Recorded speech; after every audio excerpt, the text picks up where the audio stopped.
Hello everybody, and welcome to a special bonus episode of This Nintendo Life. My name is NBZ, and I have silked and I have songed and I have become the Silksong Knight. That's it, that's me. And I have played a lot of Hollow Knight Silksong.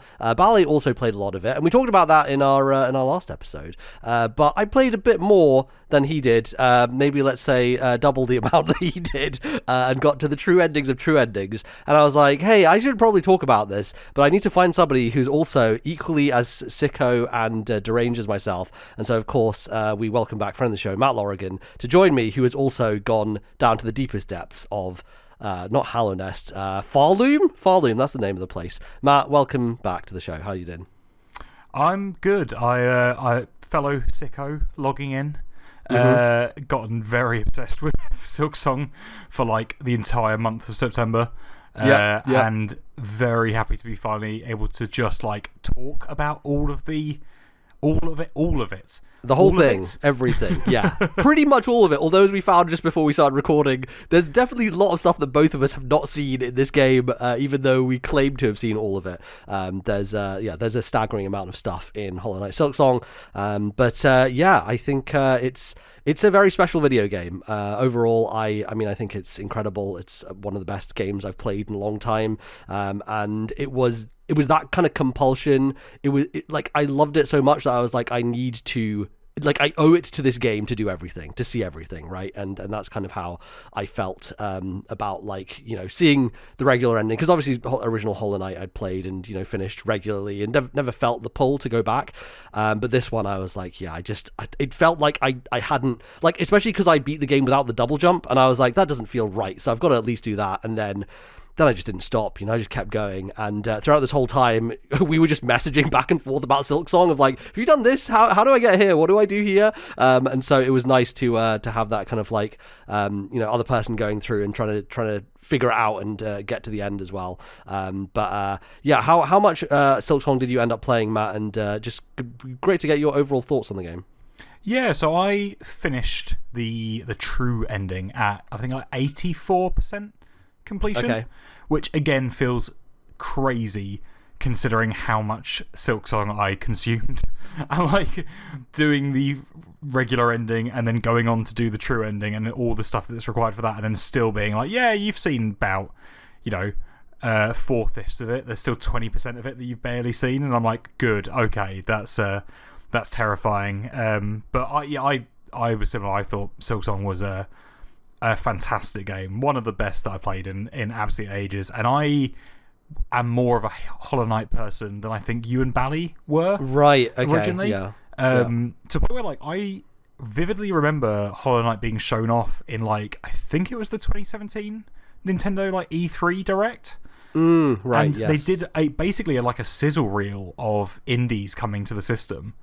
Yeah. And I remember just seeing Hollow Knight for like 5 seconds in that, and immediately the art style, I was like, oh, that's something I need to keep an eye on. And then I was just constantly looking for updates about when it was coming to console. And so I was sort of like on board like day one with Hollow Knight on Switch. And I sort of always, it's one of those ones where, like, when people, I feel like the opinion on the original Hollow Knight has shifted, especially, I think Silksong sort of did that to Hollow Knight. Like, Silksong hype got so incredible because of how long it was taking and the delays and everything surrounding it, that I think a lot of people were sort of like going back to the original Hollow Knight or playing it for the first time and being like, this is fine. I don't understand why people love this as much as they do. Interesting, yeah. But I think, personally, having just sort of like played it based on only my own hype for the original, I absolutely adored it. And then Silksong just seems to be a better version of it.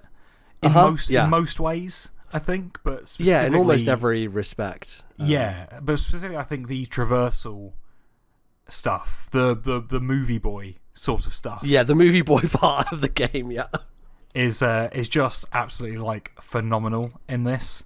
Especially once you start to get all of the items and the upgrades and that sort of like classic like Metroidvania thing, and you get to the point where you can just sprint from one area to another so quickly. In this, in a very sort of Super Metroid feeling way. Yes. But yeah, I thought it was a phenomenal game. So packed with content. Just a crazy amount of stuff. And you literally just brought it up, like the double jump, right? That was one of the things that we were messaging back and forth about, because I came across it.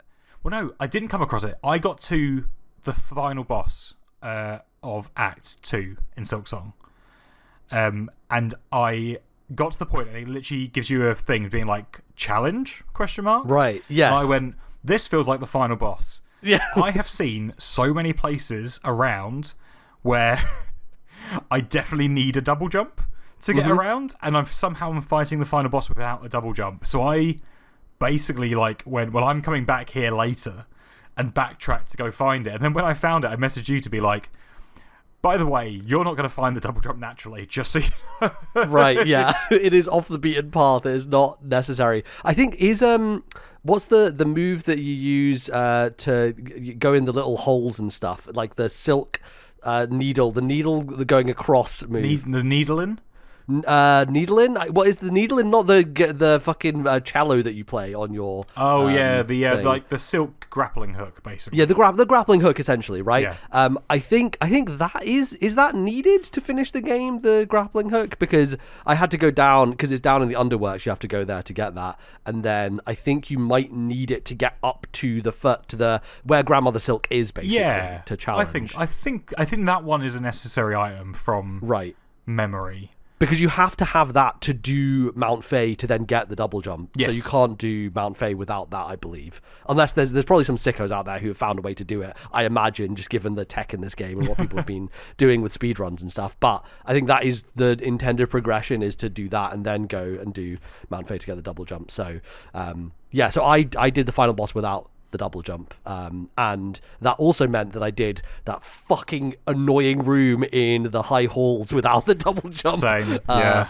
Which was, God, that's a trial and a half that we can get into. But yeah, I think, yeah, going back just quickly on the Hollow Knight kind of like, I don't know, the aura around it, the mythos around it. I don't think it was until, like, so Mark Brown obviously did his series on Zelda Dungeons, Boss Keys back in the day, which is one of my favorite series on YouTube, and it's a very, very good deep dive into the design of that stuff. And then he started doing it with Metroidvania, so he took on Super Metroid, I think he did Symphony of the Night as well, and then he did Hollow Knight as part of that. And I think at the end of that video, he says something along the lines of, like, should be considered among, like, the greats of all time with the other ones. I think that was the first time that I heard someone kind of talk about Hollow Knight in that way, because I played it and loved it and thought it was fantastic. But I obviously, you know, if people who listen to the show, I've always been more of an Ori person, more of a movement-focused Metroidvania fan, and so it wasn't like my top tier, but it was amazing. I thought it was amazing. But it just seems like that aura around it had started to build around that time, and then ever since, like, the Silksong just hype machine created this weird mythos around the game that is funny to look back on now, having played Silksong, because I do think that Hollow Knight, and this is going to sound crazy, but Hollow Knight almost feels like a prototype when you look at what Silksong is in comparison. Like, I genuinely think the jump is that significant. And maybe it's just like a personal bias here, and I just like this game more for a bunch of different reasons, but even just looking at Hollow Knight from a visual perspective, like, there's just a jump here in terms of what Silksong does on a pure aesthetic level that's like, holy shit. It's like, it is one of the best looking 2D games I've ever seen in my life. Like, there's a level of depth, and like I feel like I know this place inside out. Like, it's a place that I went to. Like, it's not the level of like a Breath of the Wild, like I lived this memory, but it's as close as a 2D game has gotten to that. Like, I see the map in my mind. Like, I actually don't need to look at a map to know where things connect to, for the most part, which is an insane thing to say. But yeah, I think it had that significant an impact. And yeah, there's a lot of stuff, obviously, in order to... So, I mean, I guess, like, the main path to get to the end, like, forces you to go through the Citadel and to do the 3 melody songs, and then you can challenge Lace, and then you can challenge Grandmother Silk.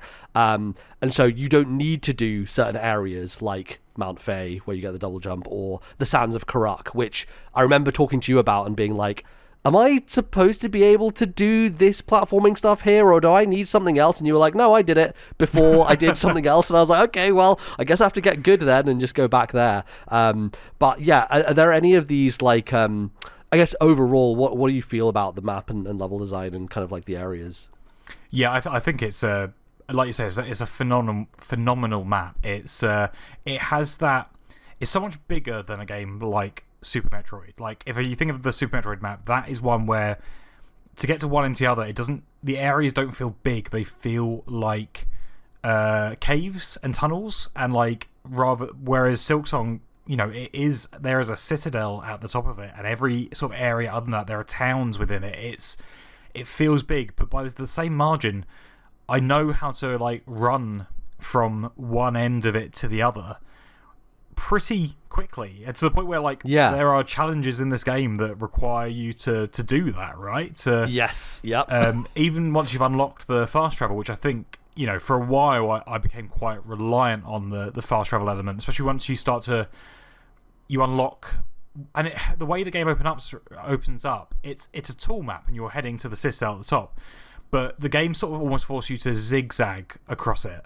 So you do these long... Yes, it's like left, right, and you go all the way to one side before you have to then go up and go all the way to the other side again. Yeah, so it forces you to think about the map in interesting ways, and then once you've hit a certain point, you often... you'll find like a destructible wall or something, and you'll hit through that, and that will take you back to an earlier area, and suddenly you've got a faster path through that will only work because you've now also got a new upgrade, which lets you get to this area that you wouldn't have been able to before. And yeah, the way it connects up like that, I think, is fantastic. And the amount of sort of like variety it has in terms of colour palettes and just general vibes between like, there a place where like, there's enemies here, but this is like quite like nice and mellow and like a nice place to hang out, to the areas where you're like, well, this is the worst thing I've ever seen. Like anywhere with the bloody maggot water. If it's green, it's bad on the map. Just there's this whole section on like the northeast of the map, which is the putrefied ducks and bile water and Sinner's Road, and I hate it. I hate it so much. It's the worst. Just nightmare after nightmare there, right? Like even like the underworks connecting to that, and you're like, those are just 4 bad places, my dude. Yeah. You don't want to live there. You don't want to be there. But you're right about colour. Like, colour and identity. Like, I know the colour of the Deep Docks is orange. I know Farfields is green. I know Greymore is grey. Obviously, it's in the name. But, like, I think that is another thing that, like, really stands apart from Hollow Knight, is that Hollow Knight was just kind of a grey-brown game the whole way through. And obviously, it has distinct areas, like, City of Tears and stuff like that. But I do feel more of a connection to the areas here and the distinction between them and what makes them each unique. And I mean, they were touting in their trailer before the game came out, it's like over 200 enemies, which is like a very classic way of marketing a video game. But it is, I think you realize how important that is to the identity of each area, in that every single one has a unique set of like 6 to 7 enemies that you'll only find there, and which kind of make up the narrative of that place as well, of like, what kind of clans there are, of like the ants in the fucking Hunter's March, and they just walk around and start carrying bodies and things like this. There's a lot of kind of strong identity to these places. Go ahead. And it does. One of the things that the original Hollow Knight, I think, did do well, and this obviously just like builds upon that as well, is how the connections between all of these places are shown through both environmental transitions and enemies as well. Like, you don't just walk into like Hunter's March, for example, right? Like the area with the ants in it. You don't just wander into Hunter's March and suddenly it's ants. Like, every area that connects to Hunter's March, like if you're in Deep Docks and going north, or if you're in the Marrow and you're going east towards it, you'll start coming across ants like just around the entrances to there, and the colour palette just starts to transition and change. So you never just really walk into anywhere where you're completely sidelined by like a complete change. So while everywhere is distinct and has its own feel, everything also manages to feel connected and like one world that does all link together. And it's extremely naturalistic in that way, which is it's an amazing achievement to make such a cohesive space and have it all feel. And I think, that is, just adding on top of my kind of wonder at the aesthetics of this game, is like how they managed to make that all fit together, is pretty incredible. So yeah, it's pretty great stuff. I think, like, should we talk about like the whole green area of the map? Because I think that is one of those spots where I think they are trying to do a very deliberate thing, a very I don't know. It's the part of the game where I felt the most beat down, which is doing Sinner's Road and then try and do Bilewater. And I think I got to the Putrefied Ducks from an alternate entrance up near the north, instead of going and beating Grohl and getting there. Because I actually found the entrance to it from... where is it on the map? It's from the Memoriam, from the Citadel, basically. right? Yeah, from the Citadel. You can go all the way of the right-hand side of the Memoriam, and then you start running across like a rooftop, and then you manage to find yourself inside the Putrefied Ducks. But crucially, you can't actually get down to Bilewater because you have to beat Grohl in order to get up to open that door, basically, to find the entrance. So yeah, I did the same thing. I found Putrefied Ducks, I think, before I found Bilewater, in fact. Wow. Like I was like deep. I hadn't come across Bilewater at all. Okay. Because I'm trying to remember how Bilewater connects to Sinner's Road. I think I hadn't made the journey, or I'd missed like a. It's pretty deep into Sinner's Road, Bilewater. Yeah. You have to basically get all the way to the end of Sinner's Road to get to it. I actually found Bilewater through the Whispering Vaults because I fell down into it from that path. So I was exploring Whispering Vaults and I just fell down a hole, and all of a sudden I was in the maggots, and I was like, oh no, I'm in the area everyone hates, because you fall, there's literally no platforms, and you're forced into the poison. And what I did actually was I did the I don't know if you ever use this, the bench trick, which is if you just go back to the main menu, you'll just go back to the last bench you were at, which is a nice shortcut to leaving areas that you don't want to potentially die in and lose all your rosaries and then never want to go back to, at least for a long period of time. And I was like, there's no fucking way I'm doing this area now. So I went back to the main menu, just went back to my bench and just ignored it for a long time, before I then eventually went back through Sinner's Road and did it the long way around, basically. I wish that I had known that. That would have been... Yeah. I think I tended to just like throw myself into things until I died. And then I used one of those like... the silk things that gets you your rosaries back and all of that. That was how I tended to deal with those situations. Wow. Or I just brute forced my way through it. I think that was... Yeah. I will say, I think I loved Silksong. There were definitely times where I'd been playing it for like an hour or two, and I sort of had to put it down. Yes. Because I had been like just throwing myself head first at a challenge that like potentially I wasn't ready for. Yeah. But equally, I'd been obviously just like every single time I've been doing it, improving my muscle memory, getting a little bit further, and then didn't want to leave it because I was like, if I come back to this later, I'm going to have forgotten how to do it. Right, exactly. And this is a very challenging game.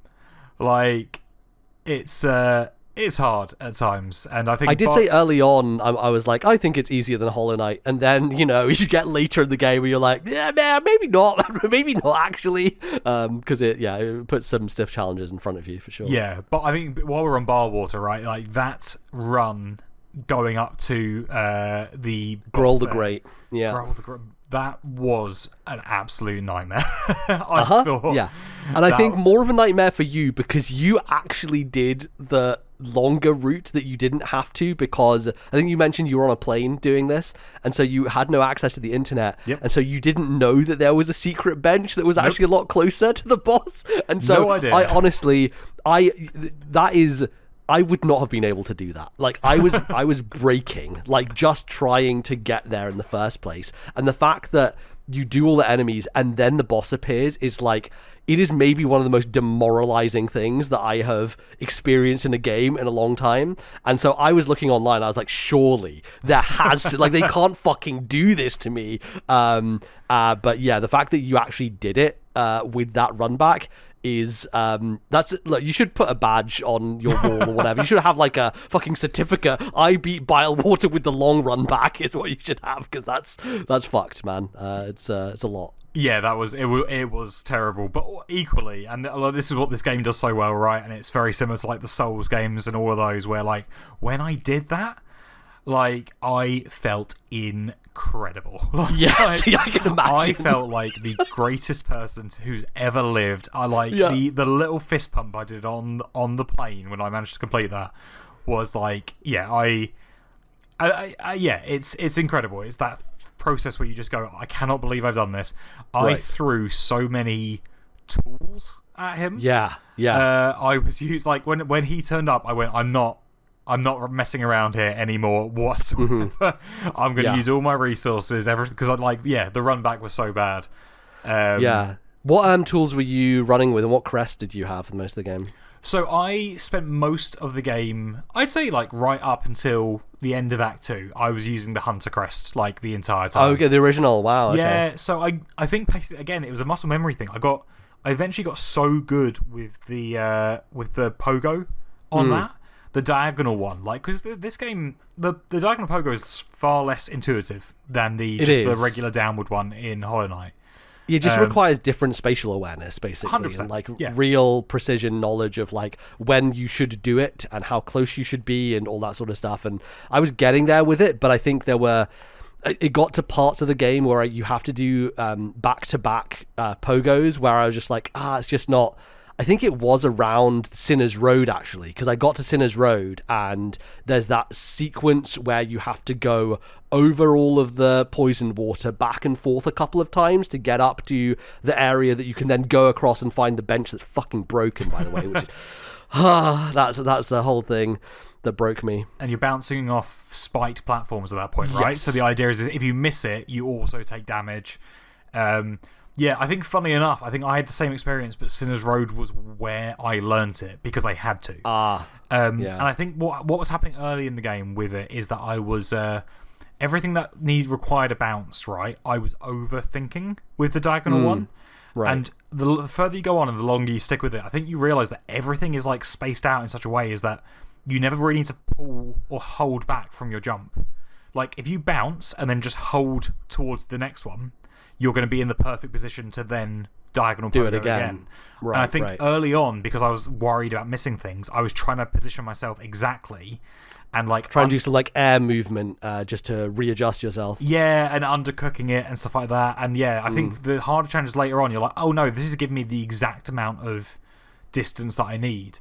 So once I got quite good with that, I was quite reluctant to switch to anything else. And also you get upgrades for that one, right, from from Eva down in the nest, the creature in the nest. So I think I was getting that upgrade and I felt pretty good about that.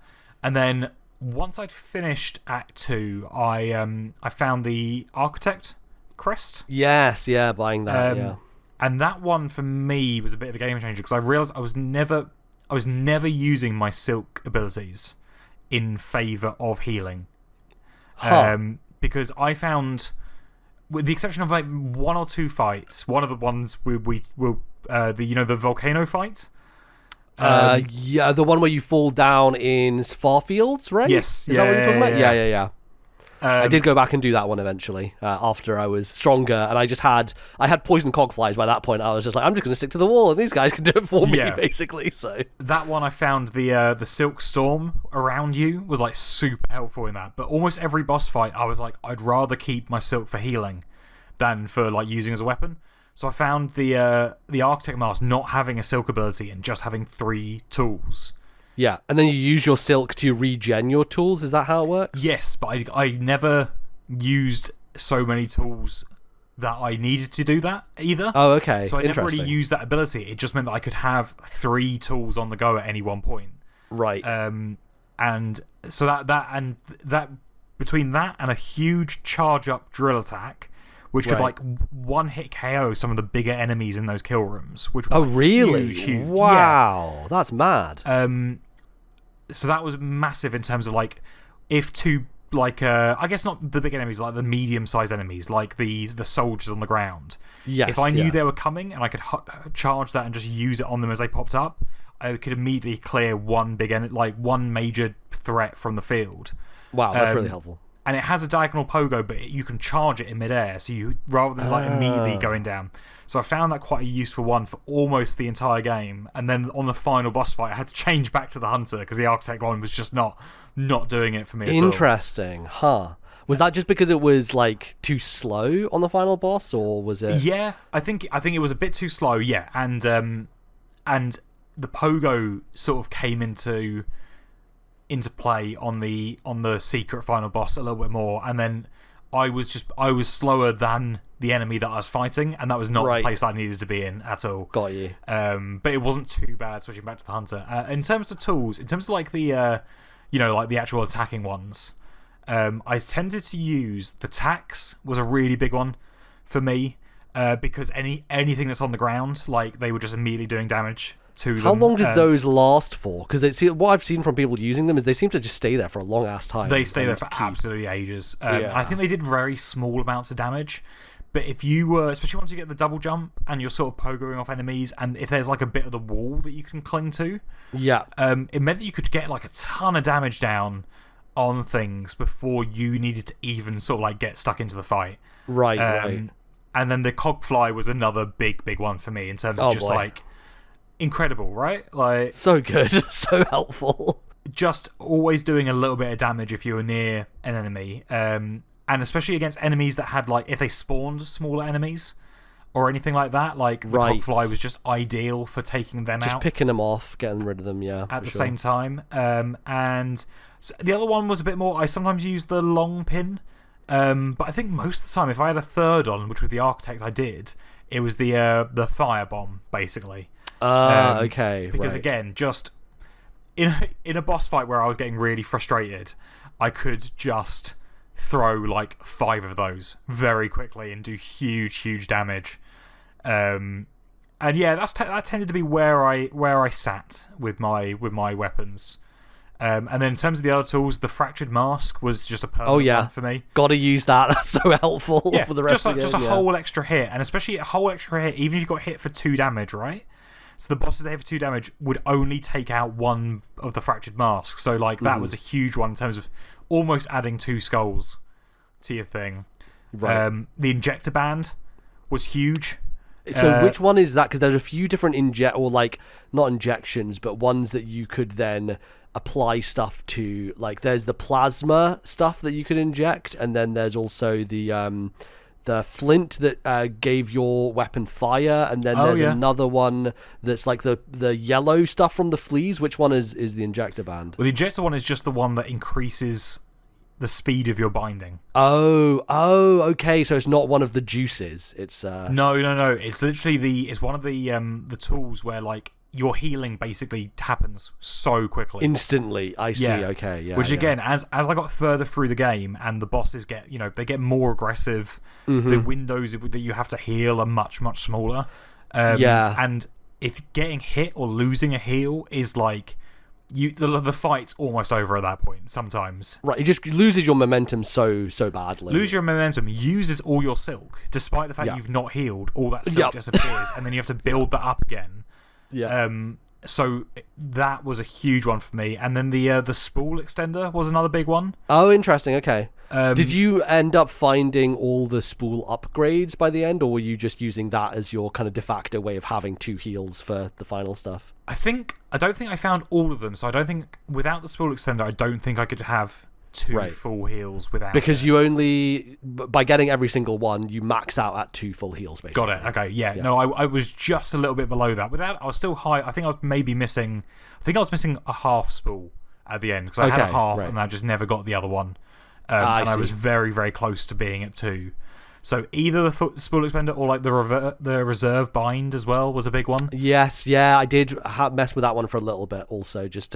I think that's what I had on my very final try of the last boss was that like if I don't have any silk, I can still heal. And I ended up not having to use it, ironically, but it was there in my back pocket just in case I need to pull something out of the bag, Yeah, I think that was the thing. I think what I was quite bad at, I tended to always have first 2 acts of the game, like I've always got the magnetic brooch on for picking up rosaries. Yes, of course, because it's just convenient and easy to use and helpful. And like always got the compass on, and you eventually can unlock slots just to have that always, regardless of what crest you've got on, right? So did you get the from Eva? Did you get the 2 like blue and yellow slots on the side? Yeah. So I got 1 extra of each from Eva.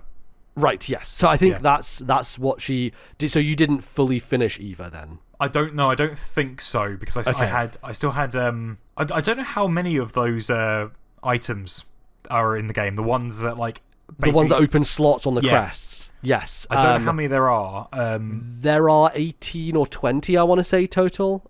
Because there are 7 crests, and I think each crest has like 3 openable slots or something like that. Oh, okay. So you literally can. So if you got all of those, you can use all the crests on your first playthrough. like fully upgraded. Oh, that's really interesting. Yeah, I wasn't sure about that. There's enough to like max them out basically, and so when you max them out and you go back to Eva, she's like, hey, I don't want to be stuck here forever. How about I just like absorb myself into you? And then she does that. And then you get an ability, which is whenever you sit at a bench, your silk recharges as well as your health. That's crazy. Yeah, so like right before the final boss fight, I would always just wait another second or so for my silk to fully refill up to max, and then I could go down, get my silk, and I would basically have 2 heals from the beginning of the fight. That's crazy good. Yeah, it was very helpful. So I think that was so because I got to the end and I was around 88% before I had to go and do the final stuff, and I was like, let me just look up online where the things I'm missing are, which is it's not difficult, but if you have played enough of this game in a dense amount of time, you'll remember where you've been and where you've not, and what upgrades you've picked up and not. And so I was able to just like scroll through a list and be like, I don't think I've been to that area to pick up that one, so I'll go there. And so I managed to like clean it up in probably like an hour and a half to get everything else that I needed, which was not too bad considering how much stuff there is and how big the world is to go and collect everything. So yeah, I was able to get the final spools and then the last mask pieces, as well as all of the tools and all the like key items and everything. Basically, I think those are the kind of there's a list of stuff you need for 100%. There's certain things that you don't. So in your bell home, you can have these little crests basically that you can put up on the wall for certain things you do basically. And one of those I got from, I think from the Pin Mistress fight, maybe she gave me one and I could put that up on my wall. And then there's a bunch of other ones you can find, which I only ended up getting 2 of them. I think there's like 10. So there's still lots of stuff that I haven't done in Silksong for that stuff. As well as it keeps, you don't have to get all the hymns, and you don't have to get all of the like little architect lore bits, or the, what do you call it, the historian who's like in Belheart. Yes. You don't have to get all of that for her, and you don't have to get all the songs for the guy who's down in the Whispering Vaults basically. Okay. But it's basically all the stuff that affects your character. So you have to get all the silk abilities, so 6 of those, and then yeah, all the health upgrades and all that sort of stuff basically. So yeah, so I managed to do it all before the end, and so having that final Eva upgrade was just nice. It was a nice little bonus to have for that final fight basically. But yeah, I mean, I was pretty much Wanderer's Crest the whole way through. I used that as soon as I got it, I was like, oh yeah, the DPS on this is going to be crazy because of how quick it is, and so you can just get so many more hits in, which just made things a lot easier. And then I used the 3-fold pin for most of the game as my single tools, because the Wanderer's Crest only had 1 tool available to it. So 3-fold pin was my main, and then as soon as I got the flies, because you were like, these flies are really good. I think it was Grohl. Grohl was what broke me, because I was like, can't fucking do this guy, and I had the flies because I'd went and got the craft metal to make them, but I just hadn't used them yet, and you were like, you got to use those guys against him, and I was like, all right, I'll do it. And then that did help me quite a bit to finally finish him off, and then I never went back from there. I was like, right, I put poison on these guys, and they're poison cog flies, and that's all they're going to do the whole game, which is great. And yeah, I think the yellow one is interesting, because the yellow tools that you get, there's not really anything worthwhile to swap them for. Like, one of them is like cling to a wall, one of them is like get more shards. Like, they're helpful for like passively helping you, but there's no like act. Like, I think blue has a lot of really helpful ones, and I wanted more slots for blue and less slots for yellow, is what I found at the end of the day. For bosses especially, right? Like, yeah, especially when you're exploring, like the Magnetic Brooch and the Shard Pendant and the Compass, and all of those are really, really helpful. Absolutely. Whenever I was going to a boss fight, I was like, mate, like Magnetic Dice tended to be one for a boss fight that I used quite a lot. Like, that was always good. Yeah, you have to, because it's just like luck based. You can just then not take a hit and stuff like that, which is very good. Yeah. So, yeah. And then I'd be like, okay, what else do I need? Especially if it was like a short boss run, I'd be like, maybe the weighted belt. Like, yeah, which sometimes came in handy, and then like, I think I actually ended up using that on the final boss, which it helped me get a lot more hits in quickly because I wasn't being pushed back as much, basically. Yeah, and then the one that you were talking about where you stick to the wall rather than slide down it, like some bosses that was really helpful in. Right. But only it depended on the arena, right? Like totally. A lot of that thing was purely about, it felt like they had one section for movement and one section for combat. Yes. So that when you do hit a boss fight, you're like, well, this movement section is a little bit useless. Right, right, totally. Yeah, those were a little bit of a letdown. I think the blue ones were the ones I always wanted to add something else to and to have. And so I think I used Fractured Mask and Poison, and then I can't remember what my final one was. But yeah, there's a couple in there that were helpful. I think Warding Bell, actually. I had Warding Bell for a while, and then I think I swapped Warding Bell out for the one that gave you an extra heal if you didn't have any Silk, the one that you were mentioning before. So yeah, that's kind of was like my final boss stuff that I was using. But yeah, I guess like this kind of like Act 3 stuff with all these bosses that you build up to, I mean, overall, did you have like standout boss fights from the game that were your favorites to fight, or ones that really challenged you? What were your kind of like takeaways from some of these fights? Yeah, I think in terms of standout ones, a lot of them actually are from sort of like Act 1. I think because you've got so many less options early in the game in terms of like how to fight them. So I felt like a lot of the early bosses for me were like proper skill checks. Like, you have this very small amount of tools and equipment to use.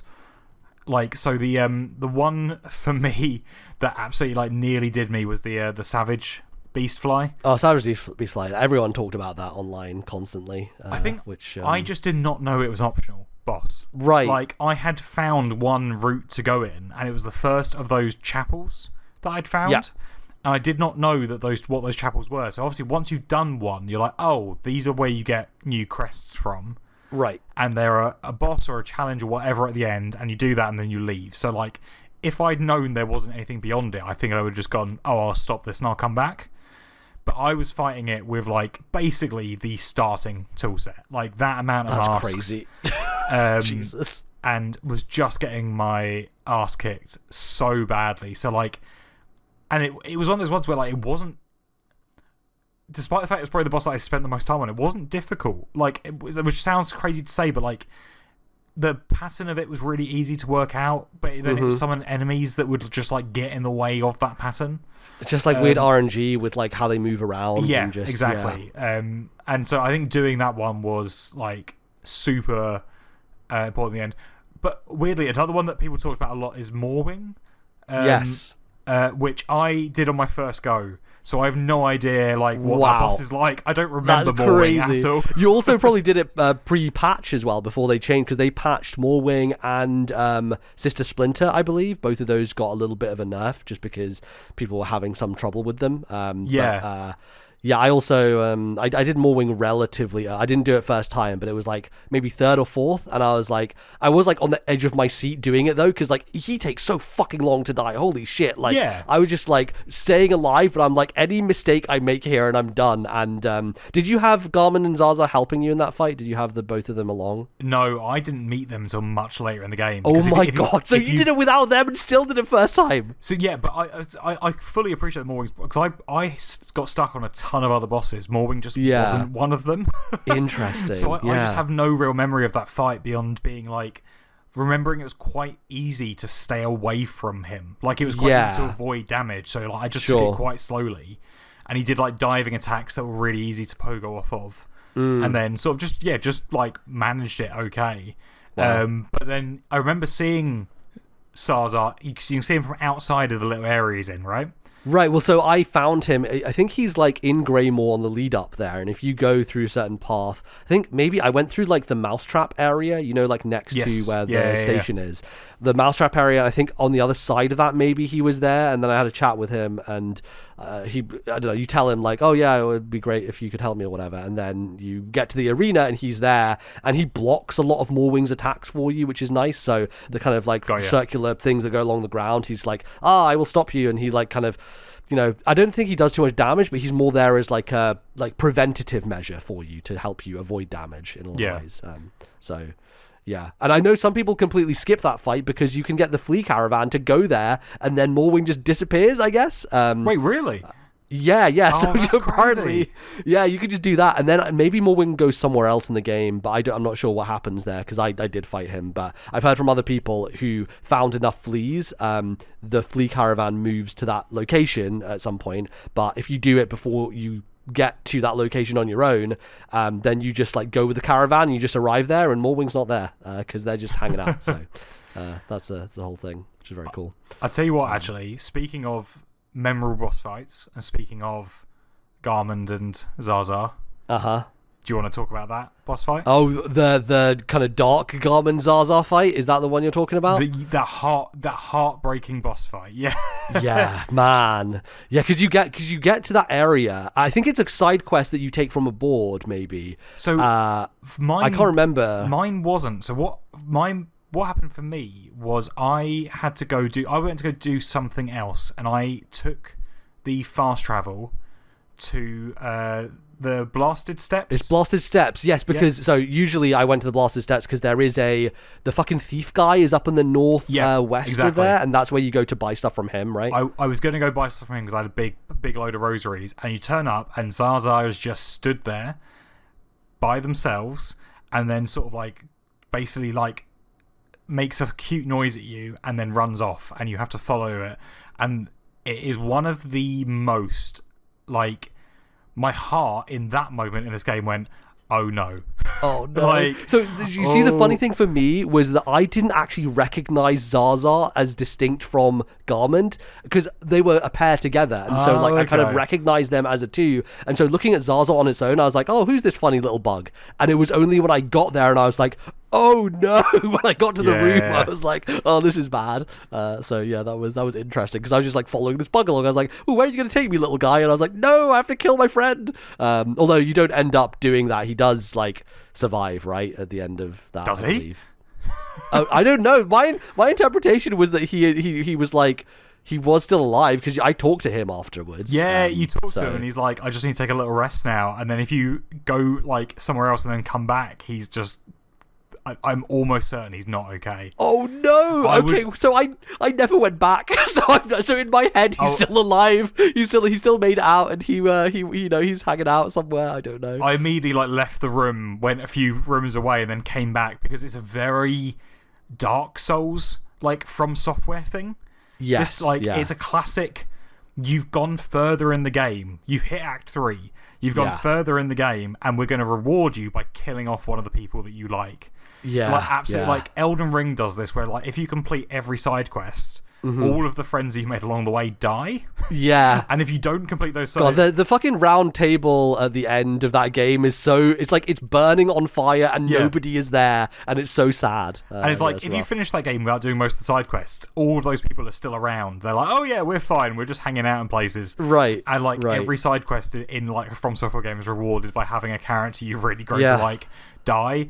And this felt like the Silksong like shout out to that, to be like the only sort of like traditional hero in Silksong, right? Everyone else has something else going on, or is like naive, or is like there's a lot going on in Silksong, and he is just the classic hero that almost like juxtaposes against the world that he's in.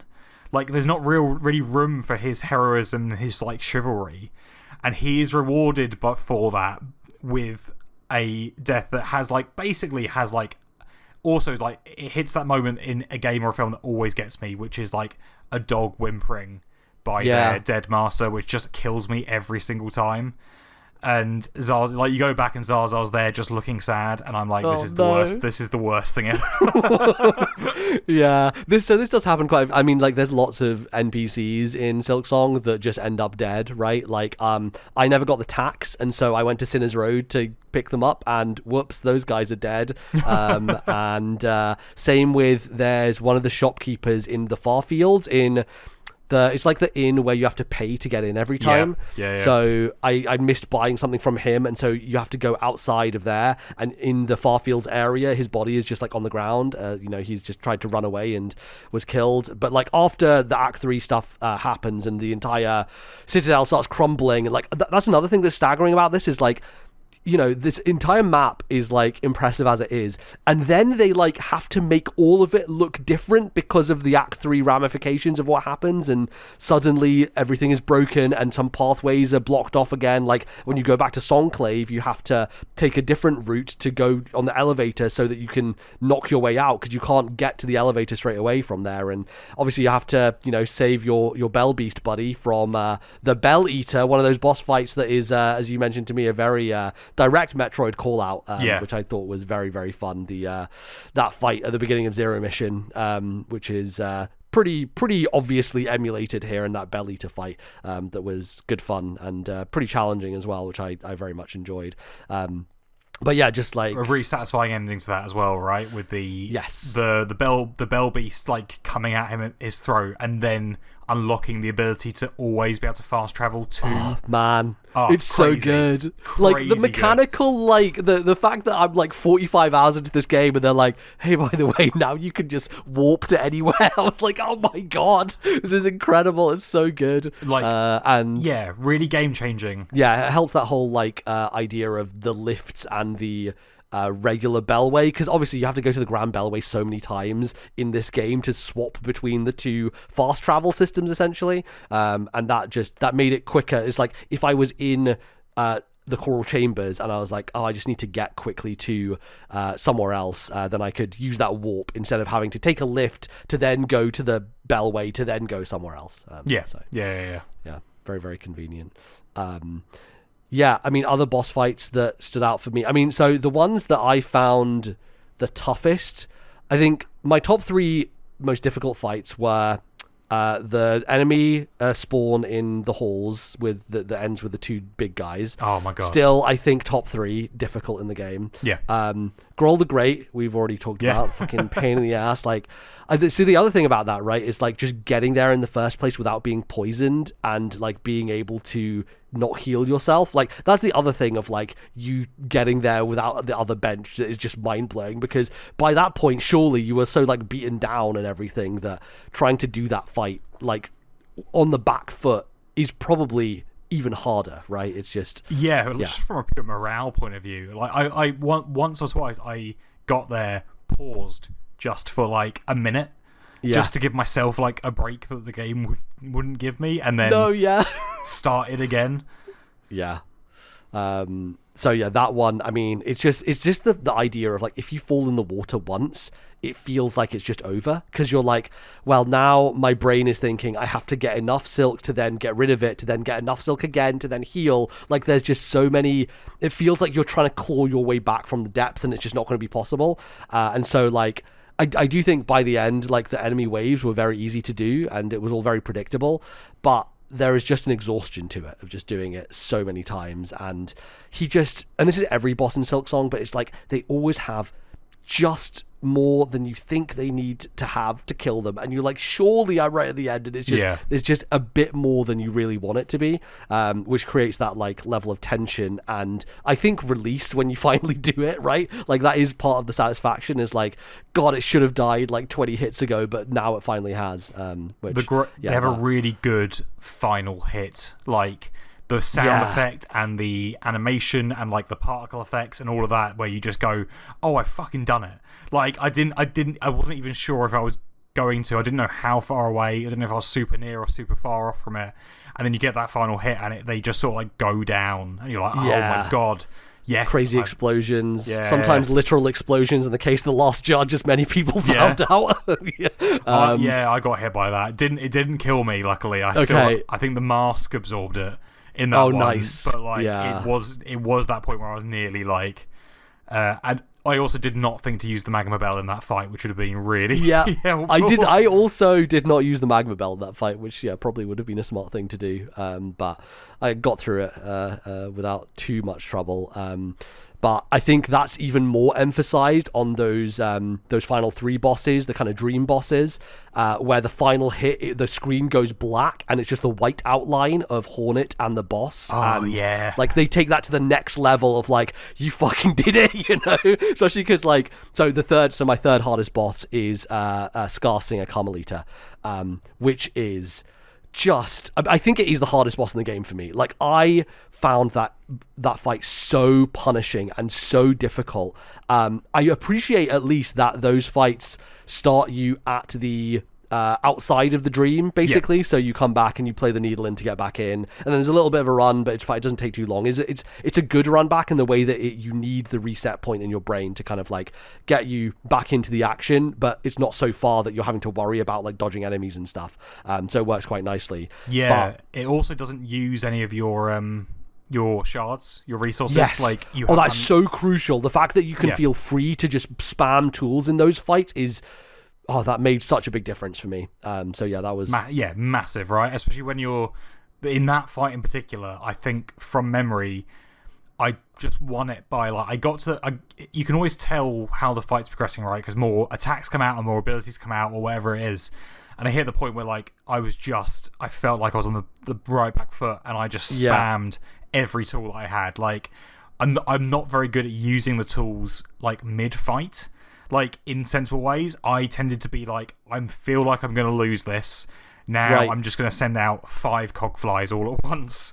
So that's an interesting thing about the cogflies is I found this when I was fighting Carmelita, is that they actually change the way that she does her moves and patterns. And so I kept getting caught off guard. If I brought out the cogflies mid-fight, she would just start doing moves that I usually wasn't expecting, because the cadence of the fight otherwise was she'll do this, then she'll go back, and then the distance between me and her creates certain moves that she's going to do.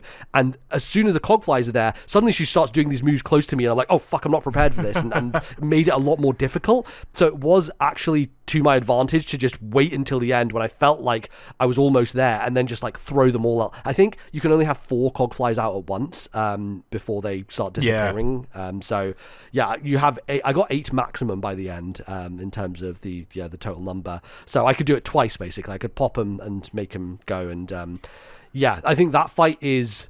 So I think the thing that my least favorite fights have in common is enemy waves, right? One of them is just rooms of enemy waves. One of them has poison and then small enemy waves. And then Carmelita is some pretty challenging enemies in her waves before you then fight her. And then she has 3 phases, and it is... I think because I didn't get the final pin upgrade until after that fight, I think that would have made quite a difference in terms of the amount of hits that she takes and how long it goes on for, because it just felt like a fucking eternity. I was like... oh my god, surely she has to die. She has, and like kept going. And the run that I was successful, I got like 3 or 4 crits in a row and she still wasn't dying. And I was like, what the fuck? I'm doing so much damage and she's still not dead. Which is another benefit of the Wanderer's Crest, is it has the ability to crit. Which is super, super helpful and does tons of damage. I think I agree. I think she is one of the hardest bosses in the game, but I didn't dislike that fight. Right. Like, I found that one a really satisfying one to... I never felt like I was bashing my head against that one. It felt like a real, like, duel.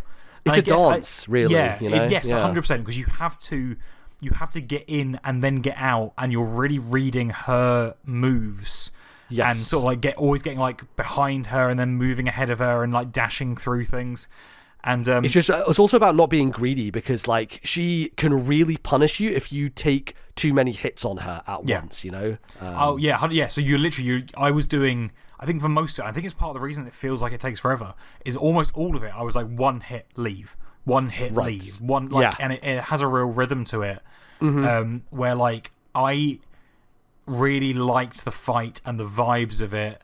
And I think actually probably the enemy wave thing with that one, I had forgotten there was the waves of enemies at the beginning. And I think that was because, the thing I said earlier with the Architect's Crest, the charge attack on that, where you charge up the drill, could one-shot almost every enemy that turns up in that intro. So like the 2 big guys who come along, I could do the charge up, it didn't kill them immediately, and then 1 more hit after the charge up killed them.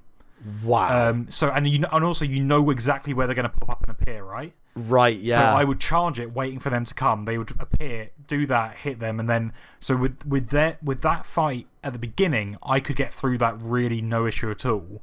And I'd get to the end of that normally with like... It was normally a opportunity for me to build up my silk beyond beyond the initial one, so I was sort of better prepped for her. I never had an issue with that intro bit, but then she was such a tough fight, and I remember really liking that one. But I also think I was going to say it's earlier in the game. It's not earlier in the game. I think she was just at the end of me being done with Silksong, and I think at the point I was fighting her, I was still really enjoying it. And I think about maybe 2 hours after fighting her, I hit the point where I went, I just want to finish this now. Like at that point I was like 78%. And I'm like, I'm just gonna do the things that I need to do now. I had like 5 or 6 wishes hanging around my thing, which like normally I did the wishes straight away as soon as I could and cleared them all. And this point I was like, no, I'm just gonna get to the end. I'm gonna get the final nail upgrade because I think I don't want to be bashing my head against a final secret boss without it. Yeah. And I think when I was fighting her, I was still really in the rhythm of like, oh yeah, I'm really enjoying these boss fights. Got you. And then getting to the final fight, that was the one where I was like, I know I'm going to be able to do this eventually. I know it's not impossible, but I feel tired. Right. Yeah. How long did it take? How long did Lost Lace take you to do? I think it may have taken me like an hour and a half to do. Yeah. Mine was about an hour or so, and it was... So I literally started it at like 11 p.m. the day before Hades 2 came out. So I was like, I am right here at the end. I'm like, can I do this? Because Hades 2 is releasing tomorrow. And I was there at like 10 past midnight, having finally done it, and I was like, thank God. I was like, okay, it didn't take too long. And it's one of those fights that does feel quite impossible when you first start it, because it's like, Jesus, she's really doing loads of damage and like moving quickly. And then the second phase happens, you're like, oh my God. And then there's a fucking third phase with the fucking water of like raging void that is slashing at you in waves as it goes past and things like that. And that third phase is a real, like, I think it honestly has legibility problems. Like, I think they can do a better job of making the fight more visible to you, because there's so much darkness there. And Lace... I thought that was the point, though. Like, I genuinely thought the whole point was to hide her from you, because she pops out, like, you know when she does the black inky tendrils from the ground attacks? Yes. And then she appears behind them already in midair. Yeah. Like, it felt like the first 2 phases were already obfuscated. Yeah. Thank you so much. I would not have done that. I could have done 10 more tries of that and I never would have gotten it. My brain just completely farted that word out and went, this is what you want to say, but you're not going to be able to. Classic podcaster's curse. And it did that for the first 2 waves. It was already doing that a little bit with her. Like, and then I think the whole point of the third wave and all the particle effects and all of the stuff in the foreground, I think it was to make that was where the difficulty came from. I think with that. Yes, totally. It was part of the design of that. I did not enjoy that necessarily, but I think it's what it was going for. Yeah, I guess it is intentional. I think there is a degree to an accessibility thing with it, which I could see the argument for in terms of allowing a bit more of it. But that was the challenge of that third phase, was seeing anything that was happening to some degree. Honestly, mate, as someone who is colorblind, I'm playing Hades 2 at the moment, and I'm just getting that from normal Hades 2. Because enemy attacks are just sort of like blending into the quite detailed backgrounds and stuff like that. So Hades 2 does have some big legibility problems, I'll say. Like when you get to the end of a run, like things are exploding, you're like, I don't know if this is me or the enemies, you know? Like it's hard to tell. Like I've had issues with that. Whereas so this was actually the only one in Silksong where I really had a problem with that, because everything is quite nicely defined and like bolded against the background in Silksong. Absolutely. But I genuinely do think I would have done the final boss quicker. But the Architect Crest, which had served me really well in every other fight, was just absolutely messing me up with Lace, because she is so fast moving. Mm-hmm. You're constantly on the move. You're constantly almost similar to the other fight we talked about. You are chasing her down because she's moving so fast, but then you're also having to immediately retreat after chasing her down. So you are hunting this boss who is so mobile and like teleporting and moving, and then immediately having to get out of the way of any counterattacks and stuff like this. And it's probably the only Silksong fight that I had to really learn what abilities were being used at what distances to me and at what points. So I I learned. So firstly, I had to switch over from the Architect crest to the Hunter crest. So I had to go back to that one to do this, and immediately started doing better. And I also had to really learn the fight. So like, there was one attack where she does 3 dashes with like inky tendrils behind her on the ground, basically, and the tentacles come up, and then sometimes she'll, instead of a third dash, she'll jump in the air and do the diagonal down move afterwards. Yes, and you can trigger the jump and diagonal down move if you jump over the second dash. So she does the second dash towards you, you jump over that, she will then jump in the air and dash towards where you jumped over her.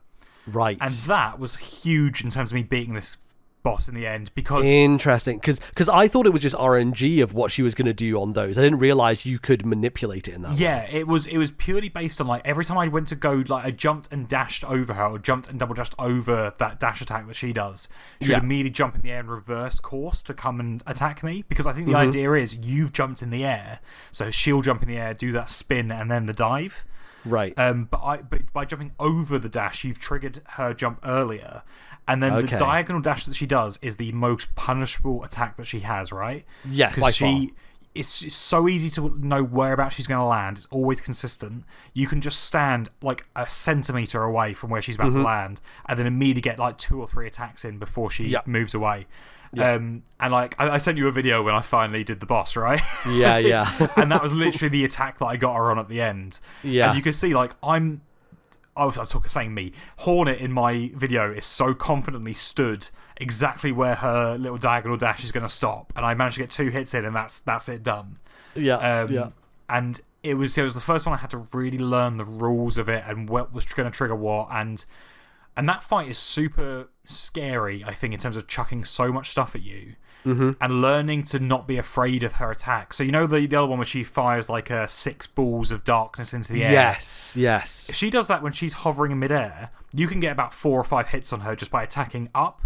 And she doesn't... 1, you're not going to get hit by any of the balls. And 2, she doesn't jump to land on you. She just jumps to the side. To the side, yeah. And then learning that as well was like huge for me.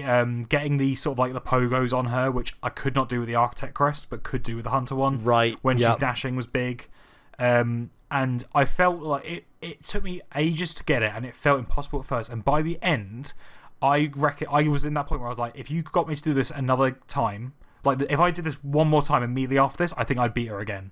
Yeah. Do you know what I mean? Like, exactly. I've got this down to a T. Well, there's a consistency there. Like, there's a point at which I was always getting to that third phase, no matter what. And I was getting there quite quickly at that point because I had really maximized her punish windows and was able to really just nail it down to that moment. And it gets very satisfying. I actually really liked the boss fight at the end of the day. I thought it was very, very fun. I think it's fantastic.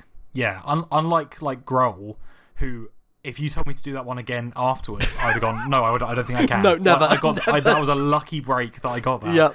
Whereas the final boss, I was like, no, I fought through 3 phases so confidently and so well this time that like I could do this consistently now. If like 100%. someone else was struggling with the game and was like, can you do this? I'd be like, I'll give it a go. Yeah, 100%. I reckon I can at least get you there and show you what's going on. Yeah, totally. And so, yeah, great final boss fight, right? And then combined with, I thought, some of the coolest like cutscenes and the music of when you're diving down into the void. Yes, and holding the Everbloom with you as well. Yeah, and then the music when you launch yourself out of it in this like fucking basically anime cutscene. Yeah.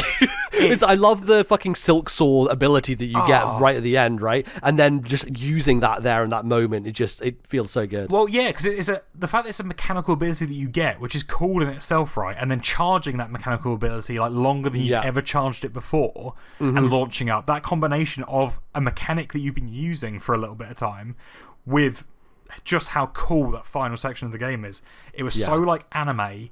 And I love that so much. And I thought the music was so good during that whole final bit. Man, the music in this game is just tremendous generally, like that final boss fight, but like also like loads of the areas and just lots of the boss fights I think have incredible tracks that are really, really stand out. It's the cogwork dancers, like one of the bosses we haven't talked about, that is just tremendously good. Yeah, I guess the cogwork dancers kind of leads into what I was able to do, which is something you haven't seen. We're talking a little bit about this beforehand, but there's a whole section of the game that you can only access if you. So first things first, you have to free the Green Prince, who he's in Sinner's Road early on, and he's in a little cage, and you use one of the simple keys to open his door.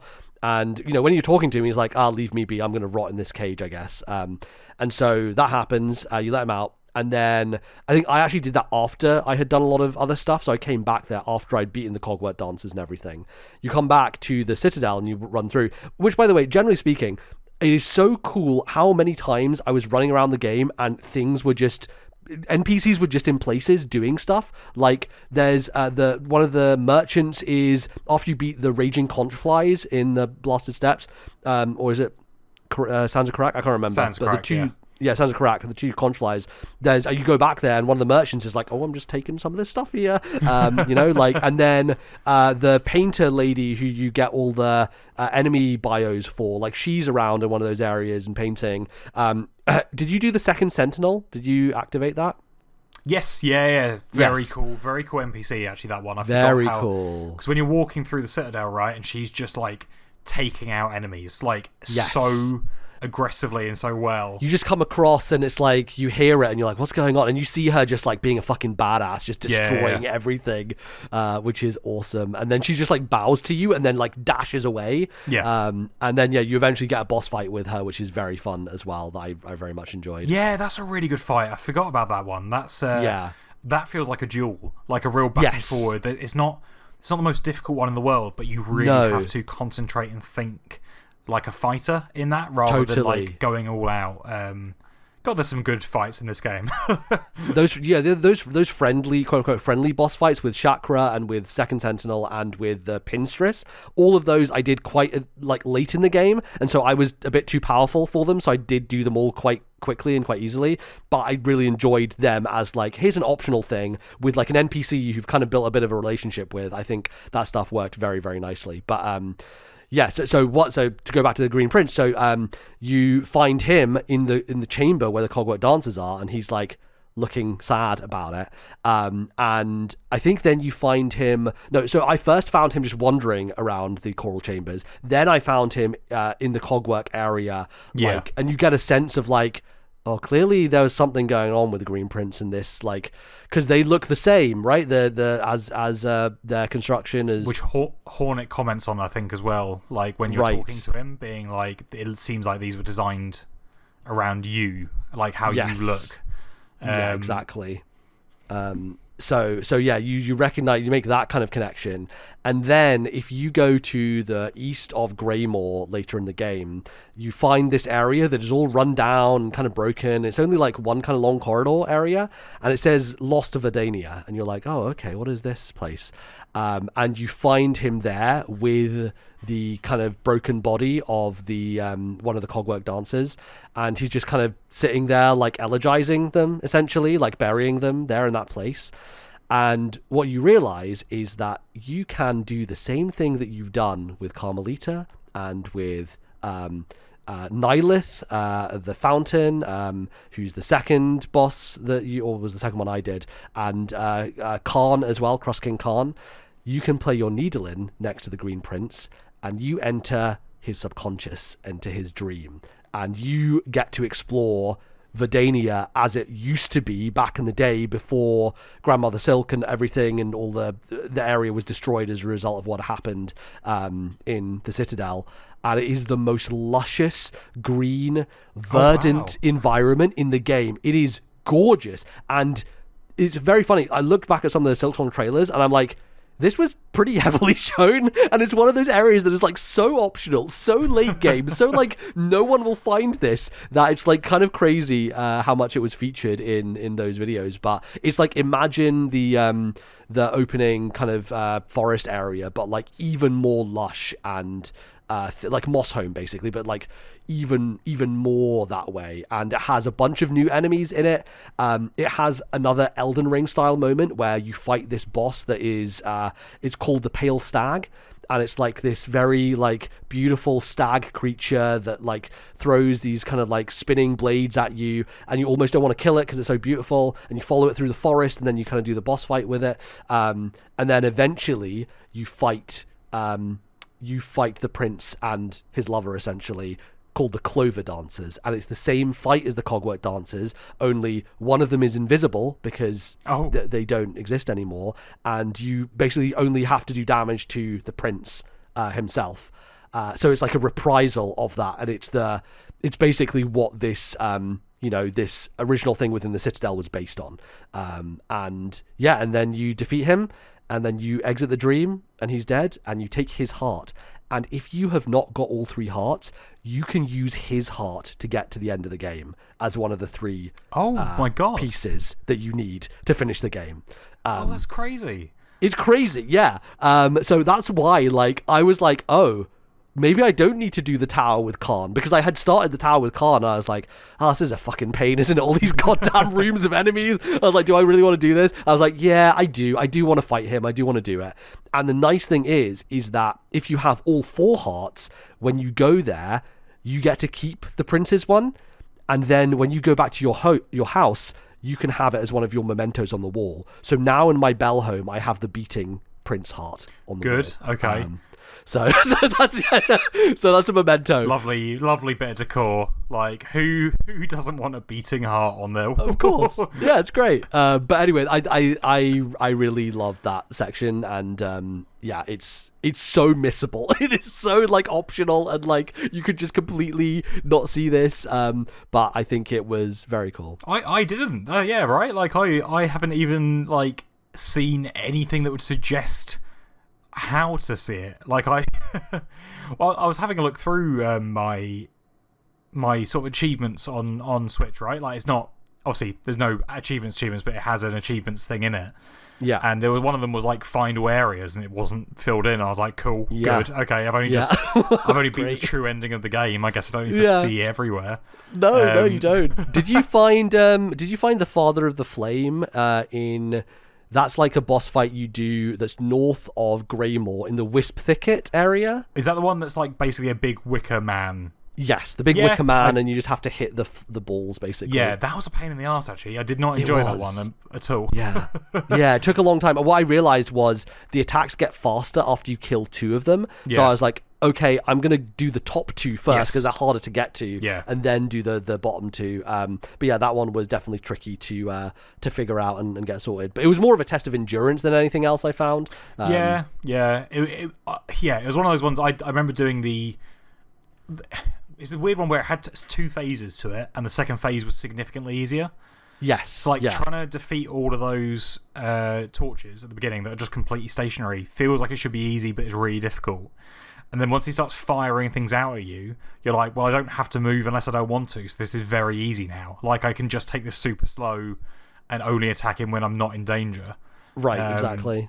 But yeah, did that one. I'm trying to think what else I did, but yeah. There's quite a few. There's so did you got the final pin upgrade, so you must have done the delivery quest, which we haven't talked about, where you have to take the fucking ration from our friends in Belheart and take it all the way to the dude in the Citadel. Mate, yeah. God, that was a pain in the ass. I did that in Act 2.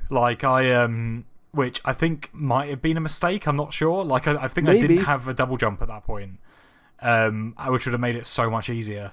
Yeah, because especially there's the room before you get to it's the doorway area, and there are the not the levers, they're what do you call them? They go back and forth. Yeah. They're weighing scales basically. Yeah. The weighing scales, and having the double jump to do the weighing scales made it so much easier and saved so much time. So doing that without the double jump, it's a lot of precision that you had to go through to achieve that, I think. One of the most stressful moments for me in Silksong was you've also got the thing that's ticking down, right, in the corner, the little timer. I did it, I think my 3rd go at it, maybe. I think same for me, yeah. I'd been hit about 3 times on the way. Oh dear. It was my worst run so far. And I hit the room just before the dining room. Okay. And I got into the dining room, and as I got into the dining room, so not actually even up there, just into that bit of the map, my timer was empty. What? There was no bars in there to count down anymore. And I was like, well, I'm so close, I cannot believe this. And just out of let's see, I just kept running. And I must have been running for like maybe another like 10 or 15 seconds till I finally got to the bloke to give him the thing. And it gave me so much leeway. Wow. Despite the fact the timer was gone. There was nothing more to reduce the timer by. Damn. So that must be one of those like cheeky game design things of like, we'll secretly give them a bit of extra time here, even though it shows a 0. I wonder if either there's extra time it shows a 0 or just making it into that area of the map rather than making like saves it to you. The guy. Yeah. Right. Suddenly goes, cool, you've done it, you're fine. That could be it for sure, yeah. But I was furious for like 10 seconds. I was like, this is going to stop just before I got in there. I cannot believe this. And and then I also, because I was already annoyed, and I was certain that was going to end up in a boss fight as well. Because when you talk to him, right, there's growling behind. He keeps talking about his master and things, and I'm like, I thought that as well. I was like, we're definitely fighting this big guy who wants to eat everything, aren't we? And then you never do, and he's just like, I like my dinner, and then he goes away. So the double relief from like having done it despite like a really terrible run, and then not having a fight afterwards and just getting the stuff for the pin upgrade was like, oh my goodness, I'm so happy. Yeah. Oh man. Yeah, that was huge relief. I actually did that as my final piece of food as well. I was like, right, I'm gonna go and get all the others so that when I get there I can just deliver it and get the oil and then get out. Because then to get the other ones you have to beat the chef in Sinner's Road, who's a weird boss fight. He's just like bouncing around and throwing food at you and stuff. Not terrible fight, but like that was tricky. I definitely died a few times on him. And then in the Sands of Karak you have to do a difficult platforming challenge to go and get that crust nut to do that one. And then the other ones were the mossberry, which you can get pretty easily, and then I can't remember the final one, but yeah, I had 2 of them for a long time, and then it was doing Sinner's Road and Sands of Karak, and then finally doing the run to do the delivery, which kind of sealed the deal. I think I actually might have done the Sinner's Road. I must have done the Sinner's Road after, actually, because I didn't have the double jump, and to get to the chef, you have to have done you have to have the double jump. So I must have done it afterwards. Yeah, that makes sense. But I also speaking of just while we're there, the crust nut area is that the area where you're having to activate those seeds and then they grow? Yeah. I loved that as a platforming challenge. I thought those like. There was like minimal enemies in that area, and it was so focused on like that fast-paced platforming, and I think that's where I might have been having the most fun in Silksong. Interesting. Was like doing those, like bouncing off the spiky nuts and then growing trees and stuff. I loved that so much. And then staying midair and kind of hovering, and I think that was the area where I really learned I need to use the grapple hook more than I had been, because there are moments where you are forced to do it, because I didn't realize I could grapple hook onto a spiky thing, take damage and then bounce off of it, because I was trying to do it the other way. I think that's why I had a bit of frustration with that area, was like I was trying to do it in a way that allowed me to like hover and then do a pogo on it, but it just wasn't working. And then I realized, I was like, oh, okay, this makes this so much more approachable and logical, because I was like, this doesn't make any sense. Well, suddenly as a path, right, it suddenly clicks into gear, because you're like, this jump takes me to the exact height to then grapple onto the next thing. And I think that was the area as well where I learned, which is silly, but I think I learned that you can grapple and dash in the same movement, because I think that felt like so much horizontal movement that I just never tried it. I just assumed the game wouldn't let me. Like that was the area that I got stuck on. There's an area where you have to go all the way to the right, and there's a wall, and you go up into this little kind of alcove. You hit a seed, and then you have to come back down. But to get back, you have to use the grapple and the dash to get enough movement to get back to the platform you're on. That's where I gave up, and I was like, I don't think I can do this area. And then you mentioned to me, yeah, I did it. And I was like, what the fuck? So that's when I went back there. I was like, okay, maybe I just combine these two together. And sure enough, that was the way to get through it. So just sending you a text message with all the vibes of like pushing the glasses up on my face. Yeah, exactly. Like I did all this. Brushing my fingernails on my chest. Yeah, like, no, I've managed it. It wasn't bad. It was like, in fact, that was the best part of the game. Yeah, I liked it. And I was like, you motherfucker. No, because there is because you can open up a shortcut in that area to get to the Coral Tower, which is you have to do basically. It's very tricky because you have that bench on the right-hand side and you run past the elevator that then gives you a shortcut down into the blasted steps. But you basically, in order to get to the Coral Tower first time, you have to go down to the bottom of an area, hit a seed. That seed lets you go all the way up to the top. Then you go from the left all the way across. And that was the section, I think, that was the one that was... the one that you enjoyed doing a lot, that I found quite challenging, but eventually got through. And then that leaves you an easier way to get to the Coral Tower, basically, because you hit like a giant like stalactite in the sky, and it crashes down and creates like a shortcut, so you can more easily access that area, which was helpful because then you have to do the cogfly fight there, right?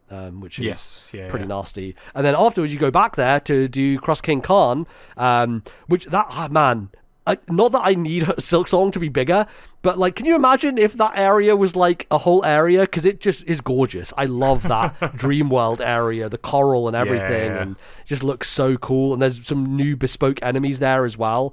It is one of those ones where it's really not that bad. Like, getting through the 3 fights is challenging. Yes. But once you do that, Khan himself might be one of the easiest fights in the game, if I'm honest. He's so telegraphed, so obvious, and leaves himself open for hits so easily that I did it pretty easily without too much trouble. Yeah, that was the same for me. He, one of the easier fights, but I think the challenge is built into the rooms before him, right? Like, yeah, exactly. The whole thing is like dealing with those rooms until you get to unlock the shortcut. Yes. And then at that point, you've done the hard bit. If they had made you fight Khan after doing all 3 every time, I might have quit the video game. Or instead, I would have just taken my green prince heart and just used that in the thing instead. Because I was like, I can't do this. But thankfully, they were not that sadistic about it, which was good. And like you say, I think he's a really good fight because he is very bombastic, and his attacks are... Again, his attacks are big and scary in terms of, like, they fill up a lot of the screen. They leave you with, like, very little space to be safe in. But it's so easy to tell when it's coming and what's coming because, you know, they have the area where it shakes and dust comes off and you're like, you immediately know which direction it's going to come in and where it's from. That it's very easy to use your limited space, and then you get these really big windows for attacking and for healing. And I think for me that it might have been three or 4 tries. Yeah, I think I did a second try after getting there. Yeah. Basically, I did the 3 rooms, then I fought him and died, and then second time going back to him, I managed to do it, I think. But in terms of doing the rooms, like I think the rooms took me like 10 or 15 goes. Like, that was really messed me up. So, like, that's where it's built in the challenge, and you get the nice, satisfying fight against him where you go, I've beaten up this guy now, which is his great. power was in his army, basically, which is nice narrative storytelling as well. And, you know, when you find him, they're essentially terracotta warriors, right? Like, when you get there in that room, because you get there earlier in the game and you're like, what the hell happened here? But I thought that was so cool early on, especially as like not knowing that it was going to be something that I came to later, because there didn't seem to be any obvious way to move forward. Right. It was one of those things where you go there and you're like, oh, this place is such a cool little unique place that just exists in the world. And obviously it does get used later, but it's so fun being able to find that first. Because the other 2, right, I didn't find the other 2 areas without looking for them specifically because of where they were placed on the map. Yes, exactly, because you hadn't gotten to those points yet, and I think you needed certain abilities to get there that you might not have gone back and tried by that point in the game. Whereas for him, I had already found his area, so like you look at the map, you're like, oh, he's there. I've been there. He's the place that we were at before.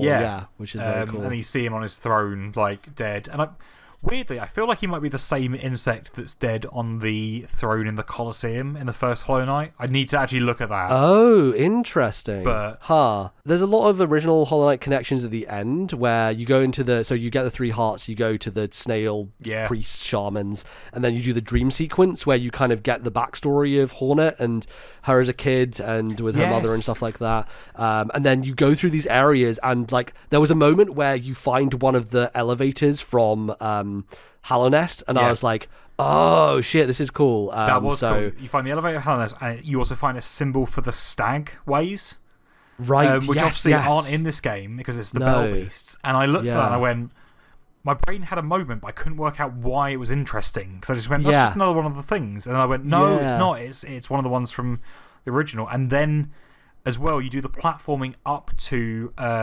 where the beast is. You know, one of the 3 things that you fight in the first Hollow Knight. Yes. To unlock the final boss. Right.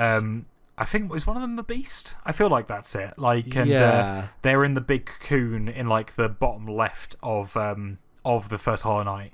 Right.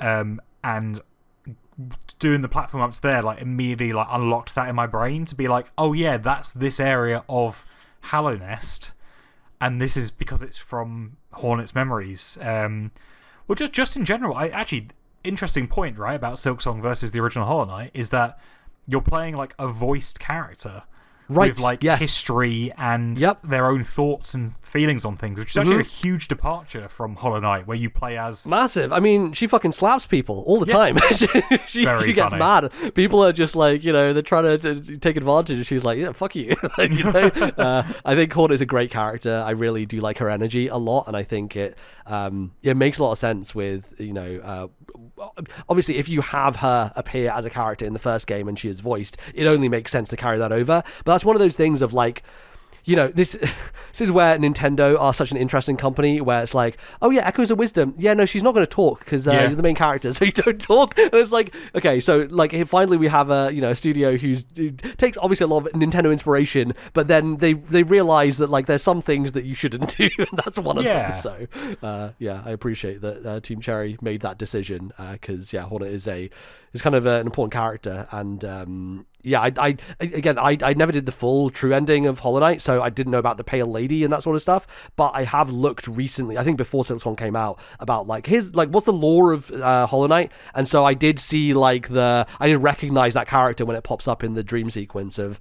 like here's the Everbloom, because the Everbloom was in her memory, and so she takes it from that memory to make it reality, basically, so that you can then dive through the abyss to use it, and then obviously you have the knight appearing in the abyss at the end, which I don't know the full context behind that either, but I guess that ties into the ending of the original Hollow Knight, that he's like, or like he is in there. Well, yeah, the void, I think, which is like, it is a place and also a creature and like a consciousness. Right, yes. I think basically exists in the knight's body from Hollow Knight.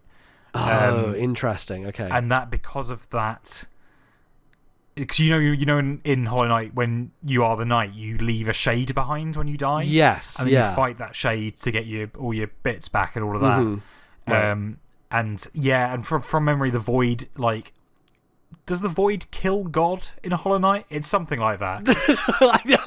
It's a great sentence. Does the void kill God? I mean, but actually, Hollow Knight does a lot of like cool JRPG stuff with this stuff, like in the Act 2 ending, right, of Hollow Knight, if you don't do the extra stuff, you kill and replace God, right? Like, and it's the same thing in Silksong, right? Yeah. You kill and replace essentially God here, the Grandmother Silk. You become that's what I'm saying. In the end of Act 2, like, that's what you do. Yes. You kill and replace God, and which is very like JRPG, or like it reminds me a lot of like TTRPG things that people do. Yes. Like, it's very a very classic but cool storyline, and Silksong, right, plays quite heavily into the whole religion thing as well. Of course, rosaries being your main form of currency, and it definitely has something to say, I think, about like where faith is and how, like and the religious fact that corruption, and the fact that like there is a god in Silksong that exists, whether it is what you traditionally call a god or what, there is something that exists in the Citadel, a deific being of some kind, but it's sort of been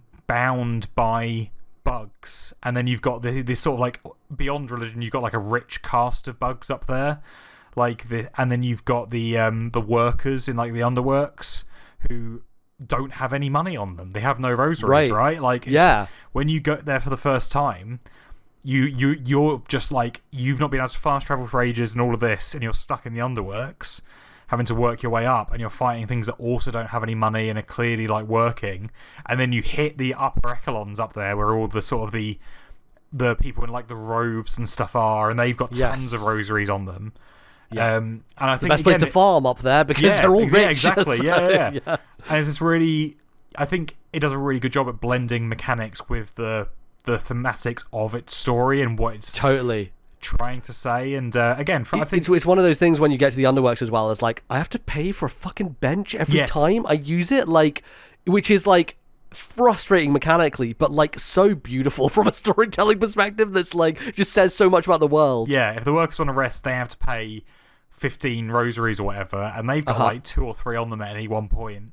Right. Like, so are they just not resting? Like, it's and also when you get there, you've just fought the last judge, which means you've basically lost your rosaries at this point in time. So you have 0, and so you can't buy the map when you first get there, and then you also can't really afford to get a bench either. It's unless you have like one of the things to pop. Banked one, with you. Then, and I did not at that point. I had none of those at all. And you just fallen down that elevator, right? So like you can't get back up the way you've come. You're stuck there because you can't. It takes a while to get the lift system and then get back to the bellway so you can return. Or actually, I returned through the slab first of all, went back through the slab, and then did that whole route. But it's very cool. I think it's interesting because Silksong does repeat a lot of the little tricks and things from Hollow Knight, but does it in a way that turns it on its head against your expectations.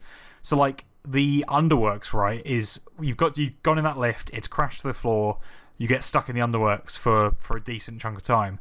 It's the equivalent of is it Hollow Nest in Hollow Knight, like, or Deep Nest? Deep Nest? The Deep Nest, yes. It's the equivalent of that, but Deep Nest is like classic horror, right? It's these horrible things, noises and dark. Whereas the Underworks is like you're trapped somewhere that you've never been before, and it's more of a lack of hope. Like, even the things that exist here don't have hope. And what hope do you have? Everything costs money. Everything is like draining you of your health and of your resources. And so like, and even when you get to the Citadel, like trying to find somewhere to rest or to travel, to leave, you're still trapped there. Yeah. And it's such a different vibe from like, I think from the Deep Nest side of things, but it pulls the same trick. It drops you down a big hole and then says you can't get out until you found the correct way. Exactly. You have to kind of like dig your way out of it, and you definitely feel trapped in the same ways that these bugs are trapped to the religious theocracy. Like I think there's a lot of cool stuff there symbolically that this game does. I actually would say I think Act 3, as much as I really enjoyed Act 3, I think it might be part of the reason I sort of lost a bit of momentum with the game. Right. Is I think Act 1 and 2 is very focused on this stuff, on the society that they're living in, on the religious stuff, and on the caste stuff. And I think Act 3 just turns into a bit more of a, hey, you've got to kill these 3 things in their memories and find them, and it's to do with Lace and the Void again. It falls back on like Hollow Knight 1 story stuff. Right. Yeah, exactly. It's kind of trying to tie it into the wider lore of the world, which I guess for the hardcore fans is like good lore stuff for them, but it loses the focus of what this game it was trying to say on its own. And to some degree there is some of that, because I think when you fight Nihilith and you fight Khan and you fight Carmelita, you get a look back into the societies and the kind of groups that made up this world back prior to this happening, which I think all of those are pretty effective in doing that. But you're right, like when it comes down to it, it's like, okay, well, we're gonna dive into the Void and deal with that stuff, which is more connected. Yeah, I think maybe not momentum, but I think I personally, as a player, I think I lost a bit of focus at that point, because it sort of does the almost the Metroid Prime thing, right? Of being like, you have go collect the stuff. Yeah, you have to go back to a load of areas that you've been to and like some new ones, and go and find these things, and then do a final fight again. Right. It's less fresh because they're like, at least with. I think the start of Act 3 is interesting because you're going to the Abyss for the first time, so you're seeing that new space and figuring out what that is, but then you get the ability to Silksong, and then after that, then it's like, okay, well, these are areas you've already been to, now just go and tick the boxes, and then we'll be done, basically. So, Yeah, makes sense. Yeah, I think Nihilith for me was the least standout of those 3 bosses. It was the easiest fight I found, where it's ironic because her guardian Seth was actually a lot tougher than Nihilith herself for me. Seth was actually very challenging, and you could also find Seth again. Like Seth, I went back to, after doing Verdania, I was running back through Greymoor, and Seth is there, and I'm like, and he doesn't remember who he is, and it's like, oh, he like got reincarnated and now he doesn't know who he is anymore. So that was very interesting. So yeah, all these like NPCs just popping up. We haven't talked about one of my favorite boss fights, which was the secret boss in the slab, which is the first sinner. Yeah, good fight. I really like that fight. I think one of the cool things about it is it kind of, in some ways, it's an argument for the people who hate runbacks, because they're like, hey, look what they did here. They just put you outside it and you just do it again, and you don't actually have a run back for the first sinner. You literally go straight into it from that area. And I think that there's an interesting drawback to that fight, which is because you are not resetting to your bench, you don't autofill your tools when you go back into that fight. And so what I found myself doing was not using my tools for the first sinner. In fact, I just fought it without using them because I didn't want to run out and then like have to go and recharge them every time. So it made that fight a bit more interesting with like a restriction to it, a self-imposed one obviously, but like one that the game kind of nudges you towards, given that they just kind of revive you right there before it.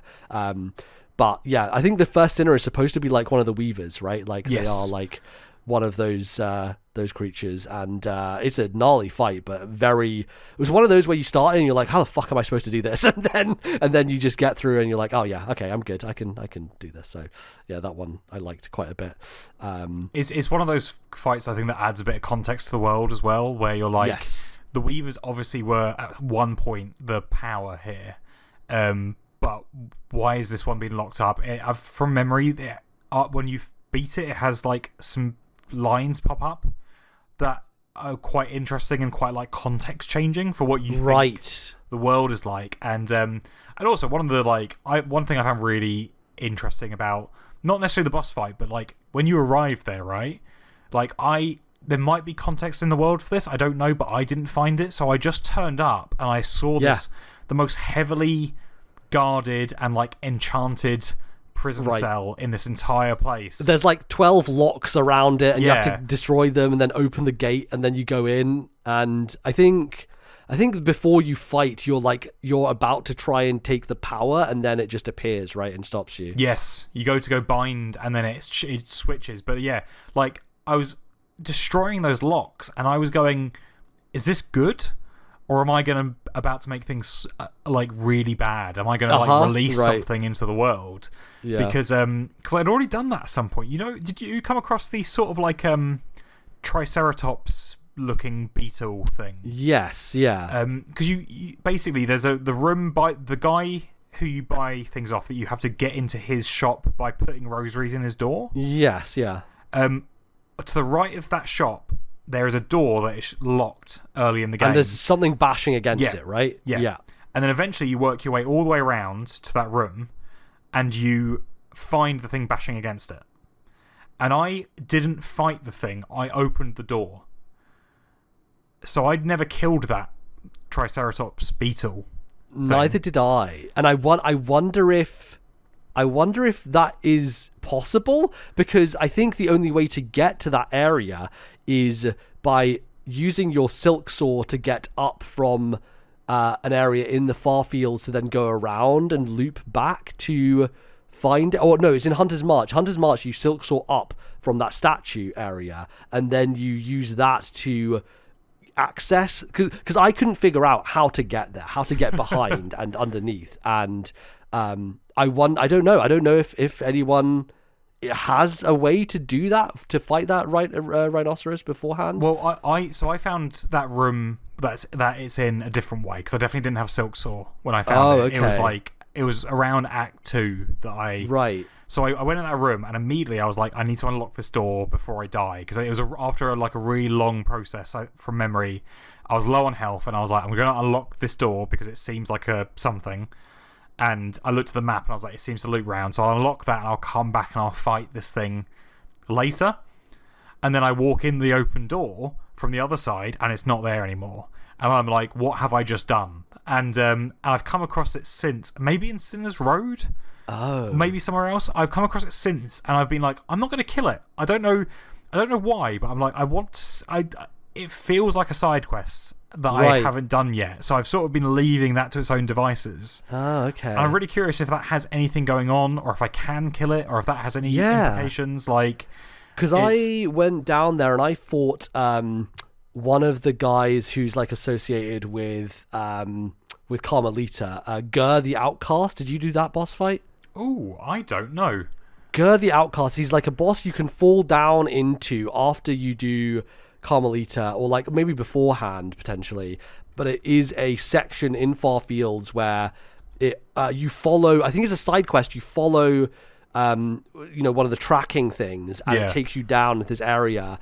And he was pretty easy because by that point in the game I was quite powerful, but I think you can do it earlier on, and he like throws a bunch of like spike things at you, and like has them hover in the air, and he's kind of guarding that route back, and when you kill him you go all the way back and you open up the door to get back to that area. And for me anyway, the rhinoceros was dead on the ground when I got there. Oh, interesting. So it was dead, and I opened the door and left through that route.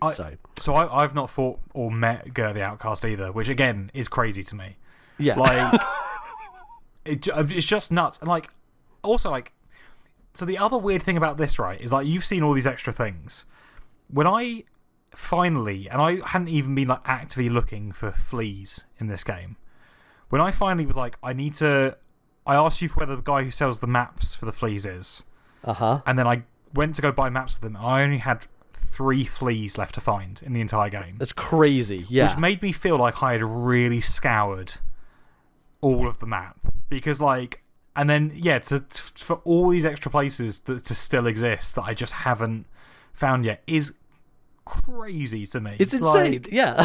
It's insane. It's non-stop. Did you fight the Vault Worm up in Sanzakarak, like the north? I've not. I saw something about that recently, and I've not fought that either. Right. So that was me doing my final tool round, is getting stuff, because you get a tool from fighting that as well. And did you do round 2 of Trobio, Evil Trobio, Tormented Trobio? No. Is that the dancer? The dancer Trobio. So you fight Trobio, who's he's very fun. He says his name. You fight him in the Whispering Vaults, before you get to the final boss and stuff. If you go back there to the stage, it's actually a side quest that you get, and it's like, revisit me on stage, and you go back there, and he's like purple now, and he's basically like evil Trobio, and his fight there was one of those where I'm like, I don't know if I can do this. It's just like, it's so much chaos of like things being thrown around and exploding. And it was one of those patience games of like, okay, I can't. I just need to make sure I just dodge out of the way of all these like fireworks now and all this other stuff popping off the screen. Because I think that first fight is kind of random in a few ways, and it's a little tricky to get your head around, because he's just throwing things non-stop, and he's also quite hard to hit because he's always hiding in the floorboards. And this one was similar, but yeah, just even more stuff going for him. So that was an interesting fight. You know what? I do have the wish for that. I've forgotten about that, but I do have the wish that it's like, yeah, come meet me back at the stage. And I was like, no. No, I'm not going to do that. Sorry, Trobio. I already saw you perform once. Yeah, not doing it again. I've got like a final boss to go beat. And yes, as I said to you just before we start recording, like I think with Silksong, like I loved it. 50 hours of Silksong was a lot of time not playing other games. Totally, if that makes sense. Yeah. So I think when I hit the sort of the 48-hour mark, and I was like, I just want to sort of start heading towards the end of this. I want to move on with my life. Yeah. And knowing that, Hollow Knight, the original Hollow Knight, got like a lot of decent DLC that had you like re-exploring areas of the map and stuff like that. Right. I can't imagine that Silksong won't have some form they're absolutely going to do it. Yeah, I think of DLC. Yeah. So I'm quite happy, I think, to come back to it in like a year's time when there's I mean it is Team Cherry, so like 3 years time when there's DLC. Yeah, 5 years time for the DLC. And just sort of like reacquaint myself with it and do a bit of a Google dive, because I think basically I'm really happy with the natural exploration that I did. I mean, yeah, you did incredible for like not really looking anything up at all. And then like mostly like checking with you for like things that I'd missed. Yes, and I maybe looked up one or two things, but that was only like when I really was like, I think it was the final. No, I think I asked you about the final needle upgrade. Yes, yes. Yeah, and so, but I'm quite happy now, I think, to when I go back, I'm going to be like, yeah, I don't mind you telling me like the extra things I've not seen. I'm going to be Googling them anyway. Cause it's fine. You'll forget by next year anyway. It's all good. 100%. Yeah. So, did you do the Unraveled, that boss fight? Again, doesn't. If this is all Act 3, then probably not, right? Like, so it's in the White Ward. Did you do much of the White Ward, the kind of like spooky area? Oh, you know what? I did do the White Ward. Okay, because there is a last area with a key that you need to find, and there's a boss down there as well. Got it. Because I did like the there was a boss, not a boss, a kill room in it. Yes, there's a kill room there. Yes, defending everyone's favorite NPC, the girl. Oh yes, Sherma goes down there, right? Yeah. Oh, weirdly, I think Sherma's a boy actually. I think Sherma is a boy, but I always see Sherma as an old lady. So Sherma is always an old lady. You thought? I thought Sherma was like a young girl. Oh really? That's very funny. Just the way you because I just saw her hat and I'm like, that's like a grandmother's hat. So I immediately was like, Sherma is an old grandmother trying to get up the top. So always felt that way. I also like that Sherma ends up becoming basically like the head of the chapel at Songclave as well at the end. Which is fun. What I particularly like about that, gets given a robe for to be like a priest or whatever, right? Yeah. Wears the robe over their hat. So they have this big triangular robe now on their head, rather than wearing the robe and then putting the hat on top of it. Which is just incredible. Good stuff. Like that's amazing. That's the attention to detail that you come to expect from Team Cherry. Really, just beautiful stuff. I like with Sherma as well that like every time you meet them, you somehow enforce their faith even more. Right. Because they're like, I'm going to sing for this door to open. And then you get to the other side of the door and open it. And they're like, my singing opened the door. And you're like, fine. Yeah, whatever. Yeah. That's okay. Cool. And that just keeps happening throughout, which is right. Which is really, really fun. Did you ever see Sherma like frolicking in the pool? Yes. Yes. In the halls. Yeah, that was fun. Yeah, the halls, just having a good time. That was particularly fun because I'd been in the Citadel for so long at that point, I'd forgotten about Sherma. So I heard singing coming from a pool, and at that point my brain was just locked in to be like, this is a fight. I'm going to fight some sort of singing siren. In a pool, do you know what I mean? And then it was Sherman. I was like, oh my god, amazing. Okay. Yes. Yeah, that's so good. Did you end up doing what was it? There's a boss. No. Oh god. Yes. Sorry. The mist area. Did you end up doing the mists? I did a bit of the mist. Like I went through it enough to find the flea that was there. Right. I think to connect it up. Like to basically find a pathway through to is it the underworks that it connects to, or is it? No, so it goes through an area that then connects to Sinner's Road, basically. Yes, yeah. I think I managed to find the way to connect it up. Right, but you didn't go inside that house that you get to. No, I don't think I got to a house in the mist. If I'm completely... okay, because you get to the end of it, and then there is an area you can go inside. And there is, could you believe it, another boss fight in there. That's another thing. That's Phantom, who's playing the organ, like it's inside. Yes, I did. Area Yes, playing... 100% did do that. That was fantastic. Okay. Yes, because I didn't find the save bench there, and then I had to go through the mist again to get back to Phantom. And I was like, surely they don't expect me to do the mist every time. And then I found the bench. I was like, okay, that's a lot better. So yeah, that one was cool.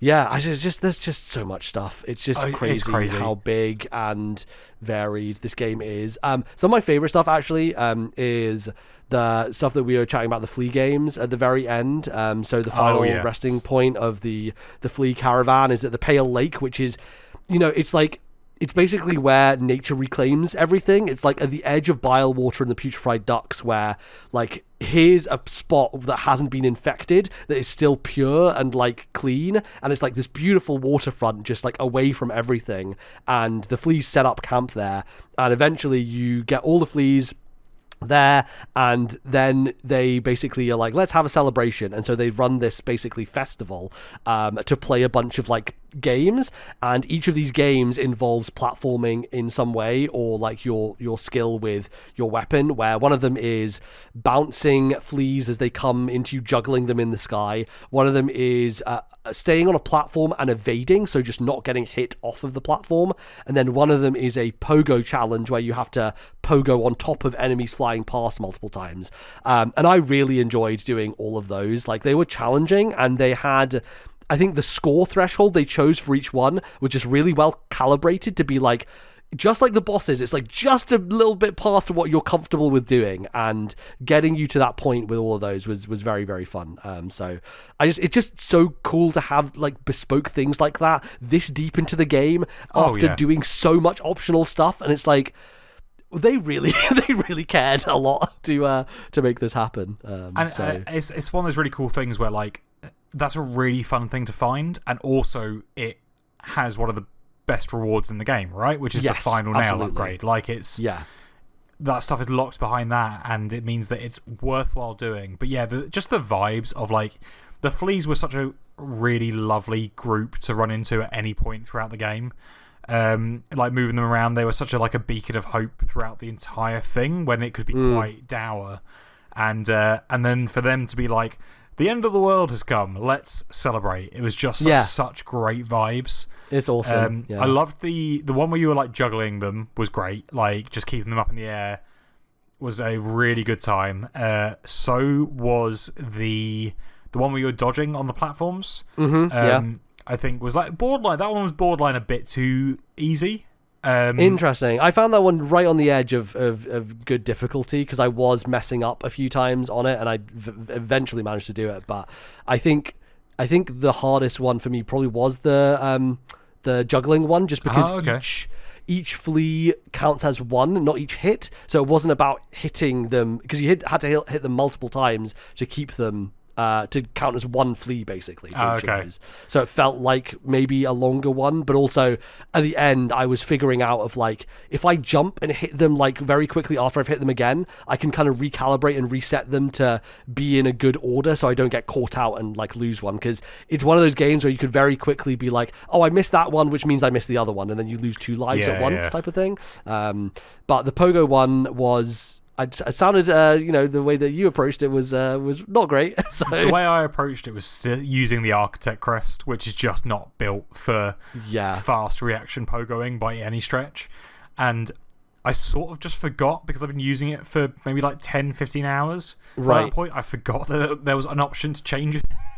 And then so I hit my head against that for ages, and then I was like, I'll try the Wanderer one, because that's the one where it's just directly below you. And then I think I did it second try after that. Like, it was just like, and I was like, cool, okay, that wasn't necessary. No. But the nice thing with all of them, I think, was that like, once I had beaten it, you know, like, you've gotten to the score and it suddenly goes and turns a different colour, and it's like, well, you've done the top score. I kept going on all of them for ages, because without the pressure and the stress of it, I found it much easier to actually do it. So I managed to get like 20 points, 30 points above the score on each whenever I beat it for the first time. Damn. Because I was just like, oh yeah, I can just keep going with this now, and it's fun, and I don't need to stress about it anymore. I think it's the pressure of like having something that you're trying to reach that makes it more difficult. You know the number that you need, basically. Yeah, for sure. No, that's very cool, and it's nice that they just kind of stay there. So if you want to go back and do high scores, you can just keep going back and doing it, which is very, very good. I think that's definitely one of the highlights. And the other highlight was the race. Did you end up doing that, where you find the runner? I found the runner, and I said no. I went, I'm not doing this race, because got you. Getting to the final boss. I was on the warpath at that point. You're on the warpath by that point. Okay. Well, the race is really good fun, and you do it 3 times, and then I think the 3rd time is where you get like I think it's the final mask fragment is what that is. So that was my last mask piece that I needed to get my full health, basically. So yeah, you do it.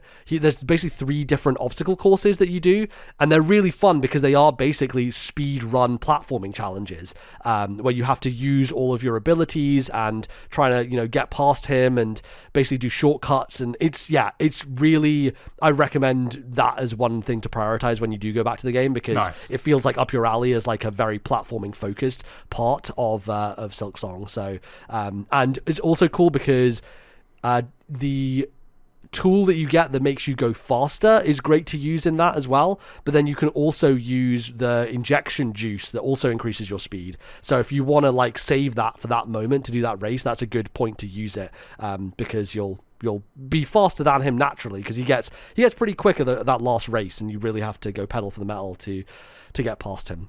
So yeah, that I really enjoy. I like those as like bespoke things that the game just somehow has in there. You're like, okay, I guess you just made this entire mini game for me, this obstacle course. That's really cool. And then the other kind of unique thing that we haven't talked about is the twisted bud thing, because that's how you get one of the crests. But that was one of those things where I was like, should I do this, should I not? And I was hearing about it, like, talked about in the same way as the Frenzied Flame ending in Elden Ring, of like, you can go do this thing, but if you want to get rid of it, then you have to do that, otherwise the game's going to be a lot harder because you won't be able to heal and stuff like that. So I ended up doing that to get the crest for it. But the main reason was, so I picked up the bud just like as I was going along, and I was like, this is really, every time I'm in the menu, it's just like, just like fucking the noise of the bud in the menu. I was like, fuck this. I just want to look at my map and not be annoyed by a little in the corner. And so I was like, I can't deal with this anymore. I need to get rid of this. And it was mainly for my own quality of life when I'm in the menu to not hear the stupid bud just making a noise the whole time. So yeah, I'm glad I got rid of that. I did look up the ending on YouTube of like what happens. It's pretty similar. I need to do that, because I understood the thing where you couldn't heal. I didn't know that resulted in a fully different ending to the game if you went to the final boss like that. If you go to Grandmother Silk and have not gotten rid of the curse with the bud, and you beat her without healing, then the fucking bud comes out of Hornet and like strangles Grandmother Silk, and then the ending is like they're all like petrified in like some wooden thing. Basically, it's like frozen the whole world over. Basically, it's very dark. So I need to watch that one, because like worth having a look. That's crazy, because it also so difficult to get rid of. Like really hard. Yeah, and is that annoying thing where I'd been that locked bell house that you have to go to, had been like on my mind for ages. Like I was trying to work out what I needed to get what to you need to do. That. And I think so much stuff in this game is kept hidden and like a bit strange and aloof. I think they could have been much clearer with the dialogue when you first hit that bell house, to be like, when there's something writhing in you, come to me, or something like, because the way they'd said it my brain didn't put two and two together, even though I'd been thinking about that bell house and how to get into it for ages. Yeah, totally. And I feel like it's such a complicated thing. That was one of the things I had to Google, and I'm like, I would have preferred not having to do that, because I'd found everything I needed.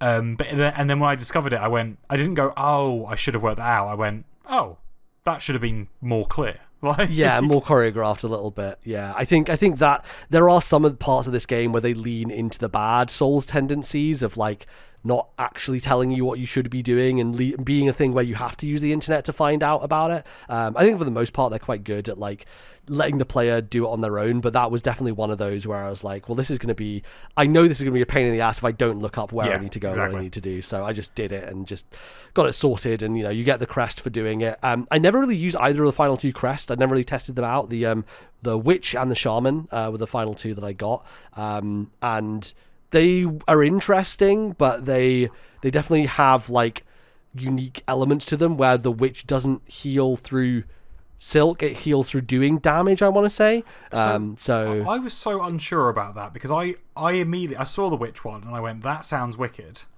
like leeching the life as you attack, nice. And then I could not work out how that worked, so I maybe used that for like 10 minutes wanting it to work, and then couldn't get my head around it, and so therefore like just left it.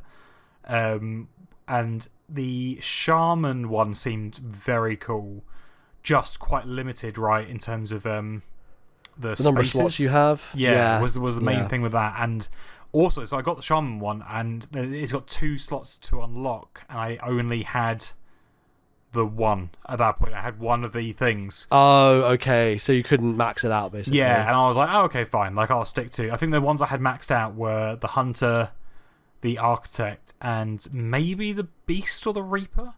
Right. Like, I might... Because I think with the Beast was the first one I got, because it's the Beast Fly, right? It's like one of the earliest extra crests that you can get, technically. Yes, yeah. If you find that area early. So, like, that was the first one I got, and I immediately just went, oh, I can upgrade this, so I will.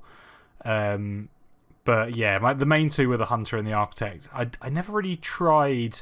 Wanderer, obviously, because it equips automatically, right, when you get them. So you get a little bit of time using them regardless. And Wanderer, I did and went, oh, this is just the Hollow Knight. Yeah, exactly. It's the same moveset, yeah. And as much as I quite like that, I just went, oh, I've already done this. Like, I think I'd rather try the more interesting things. And just in general, it's fun to have...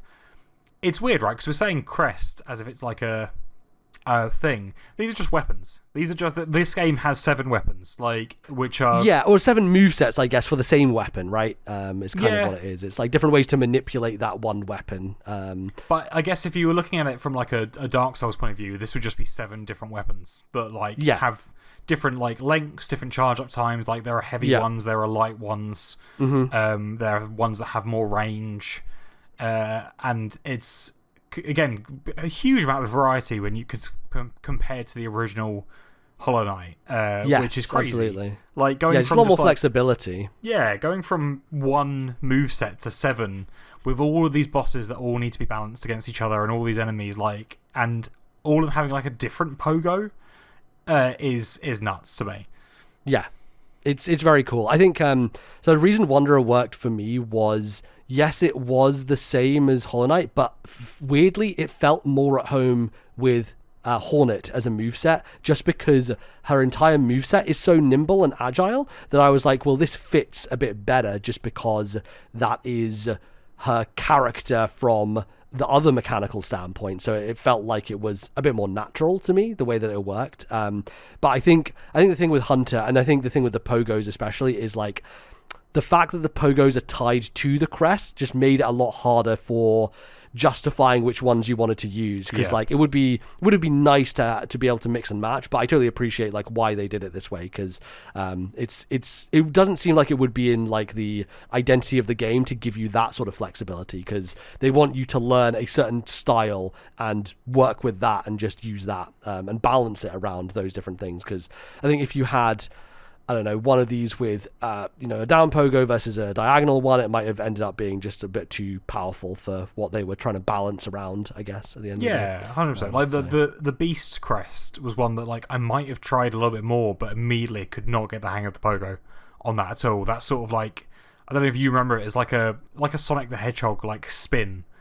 Yes. That it's really difficult to pull off. Really like tough for exploration, which just meant that I was like, no.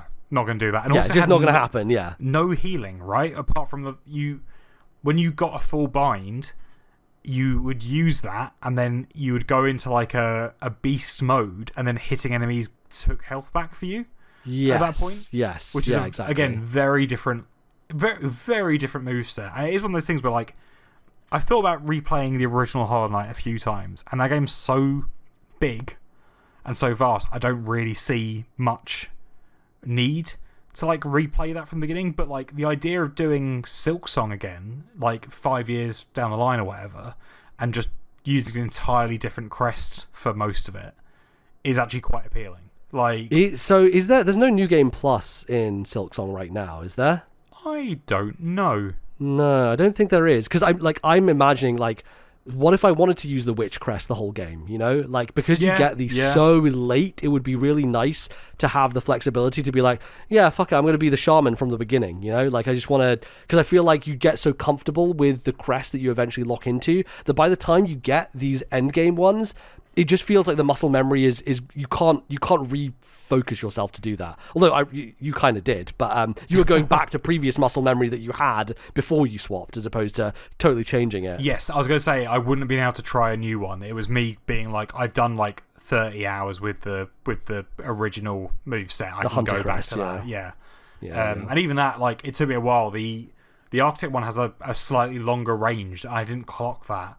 and I was missing against Lost Lace quite a bit, because I think even though I was right next to her, and I was like, oh god, I got to be real close for this one. Yes, I mean, wonder. Imagine how I was with that. Just... basically like touching her face in order to do that. So I got very used to being very close to bosses with that, because the reach is quite short. Though at some points I did equip the tool that extended the length, which was quite helpful. I think for Grohl I did that as well, because I found myself jumping at him and missing all the time, and I was like, oh, for God's sake.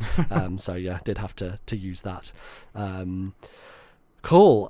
Is there anything else? I think we feel like we've covered pretty much everything that we have seen and enjoyed about Silksong, but is there any other moments that stood out to you that you want to cover here? The only one that I'm thinking of is that point when you return to the original starting area and you talk to one of the pilgrims, and they're like, I might set off soon, and then everyone dies from a creature coming in. That was a real fuck you moment. Yep, yeah. Just like the moments that kind of come out of nowhere, like when you get captured and sent to the slab, which I am guessing that happened to you as well. That did, but that was one of the few things I had to Google, because it never happened naturally. I never got caught. I fought a few of those enemies and never got caught by them, and therefore never knew that they could do that. And just, so I had no idea they could catch you. Right. And then it was when I was looking for the double jump, and I was like, how the fuck do I get the double jump, basically? Yes. And they were like, oh yeah, you go through the slab. And I guess just a funny thing about this is that I think part of the reason I really enjoyed playing this as well was playing it at launch. Yes. When no one really knew anything. You couldn't Google stuff, basically. No, it was exactly, like, right? what is this?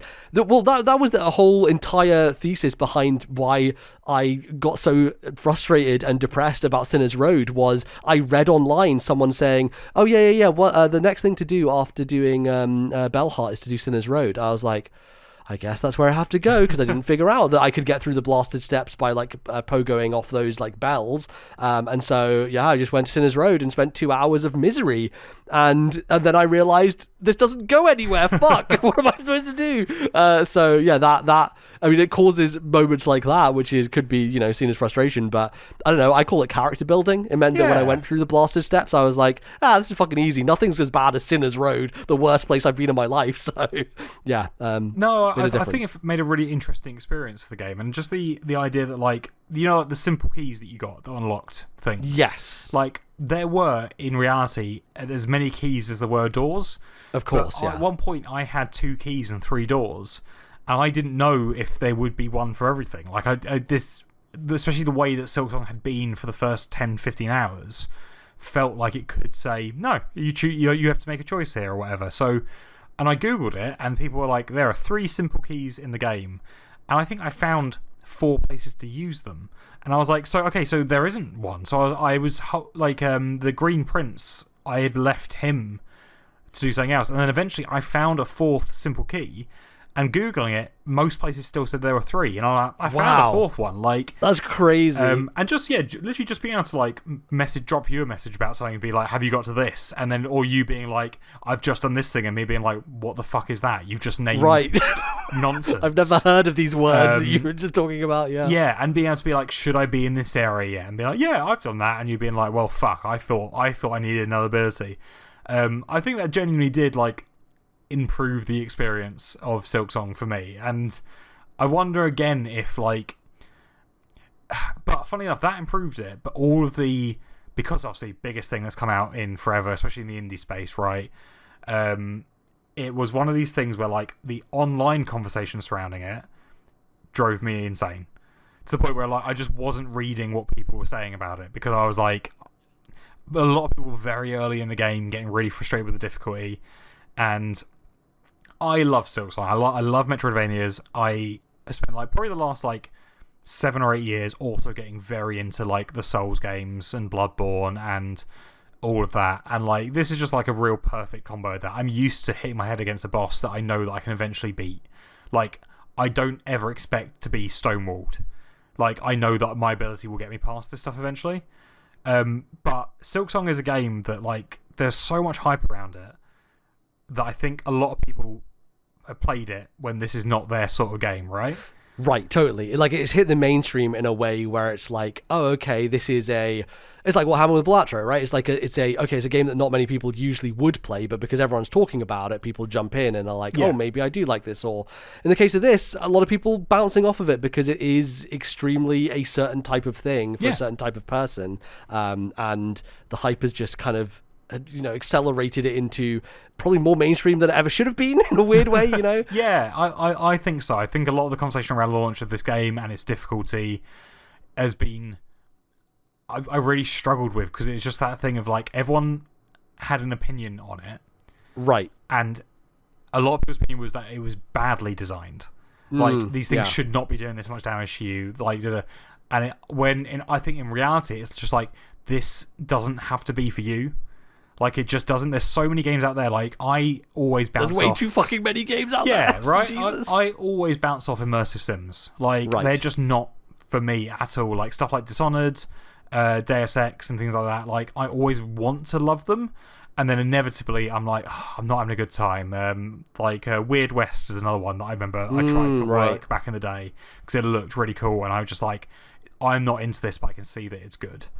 And I think that's just what Silksong will be to a few people. And it's just, it's a bit frustrating every time a tough game comes out, like an Elden Ring or like a Lies of P or anything like that. The difficulty discourse always rears its immediately head. Where it's like, this should have a difficulty mode. And I don't necessarily think that it shouldn't have that. Right. But also I think people need to be happier not playing something just because it's the zeitgeist at the moment. Like, if you've tried it and you go, oh, I'm not enjoying this, there's so much else out there to play. Well, totally. I mean, like, inevitably, when Grand Theft Auto 6 comes out next year and everybody is playing it, I'm going to be sitting in a corner folding my arms being like, well, it's not very good, is it? It's just it's a bit of shit, isn't it? It's just, but the thing is, I already know. I'm not going to play it because I know it's not for me, because Rockstar's game design and the way that they make characters control, I hate it, right? So it's just, I'm going to ignore it and I'm going to go play some platformer or whatever, right? While everyone's distracted. So I think, that is a very true thing to say. I feel like people like us are quite good at engaging with that stuff because we know our taste well enough to know when something isn't going to be for us in that way. Yeah, 100%. It comes with playing a lot of games, right? Like, we're people who try and get to the end of things, try and play like 50 different games in a year, which is insane every time I say it. I know. The sort of people when for me, I'm the sort of person when Nintendo adds Mario and Wario, the mouse-controlled SNES game, to its system, I go, finally, I can play Mario and Wario.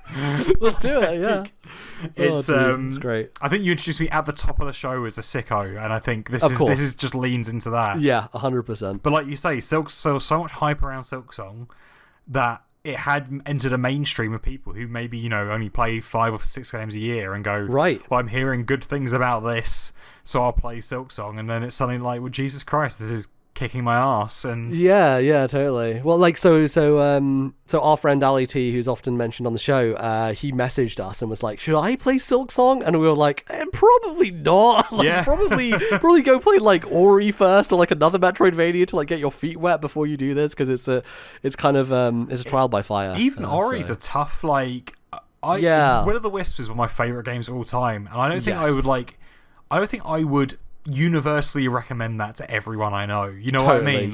Yeah, I think it's, and like one of my, like, Returnal, one of my favorite games ever. A hard recommendation to absolutely anyone to be like, you're gonna love Returnal, because like you might not. Yeah, exactly. Even like, I think a modern entry into the Metroid series with Dread is even a tough recommendation, because it's a very challenging game. You know? So it's, I don't know, it's a hard genre to recommend an entry point, if I'm honest. But there's, I think there's definitely a lot out there. The indie space especially is just like full of great ones. So there's ways for people to get into it. But maybe Silksong is not the one for most people as their first Metroidvania. That said, I do hear a lot of the time about people getting into Souls through Elden Ring, and that being the one to click for a lot of people. 100%. So, it's definitely, it can work the other way as well.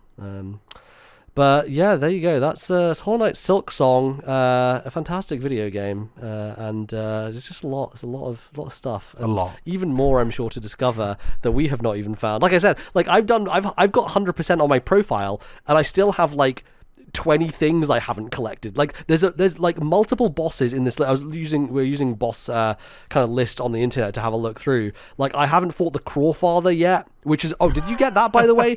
Where like I turned on my game one time, and because I basically on Switch 2 I've just been in like sleep mode the whole time, but sometimes I would exit just to check my playtime on the save file, and I exited on a bench in Greymore, and I came back, and there was like a noise of like some crows, and the screen was black, and then suddenly when I got there, there's like a fucking stake in the ground with like a black flag on it that was like, it said something weird and like mysterious, not like very direct, and I was like, is this like, what is this for? And it turns out it's like a summons to go to fight like the crow people, basically, and that just happens if you just turn your game on suddenly, having met whatever conditions you need to. That's crazy. So that's, that was a whole thing. And then also, I never did this, but someone in Discord did, where if you save at the bench in Bellheart before clearing Bellheart and freeing it, when you load your save file back in, Hornet will be like tied up like all the residents of Bellheart are in the sky. Oh yeah, I read that. Again, like nuts. You have to break your way out of it. Like you have to. Yeah. Yeah, there's so much love put into this game, right? It's just the conditionals, right? Like, there's so many, like, conditional things that if you do this at this time and this happens, then this is the result. Like, even to the point of, if you have the poison equipped with the injection, you can poison inject yourself, you know? Yeah. Like, it's crazy. It's fucking nuts. I think I've made a lot of comparisons between this and, like, the Souls games and the From Software stuff, and I think the biggest thing that they both do, beyond the difficulty and all of that, because I don't think that's actually where the connection's made. I think it's how much the developers are willing for you to miss that makes these games really special. Absolutely. And like, it's because they're making content, complete unique content in like a complete unique area, and they do not give a shit if you find it or not. Like, it's purely there to delight those who do find it, and obviously in an era where like budgets and funding is tight, and making a game for 5 or 6 years isn't viable, and you want to try and eke as much out of the assets and the resources that you do have. And you see it in, like, you know, God of War and stuff like that, right? Barely an enemy in that's not repeated in some way or another, even if it's just like boosted, because you have to make the most out of it. For this had to have so many unique enemies and bosses and areas and conversations and things that, again, it's just in there in the hope that some people will discover half of it, and someone else will discover the other half of it, and everyone can put it together themselves. Like, crazy good.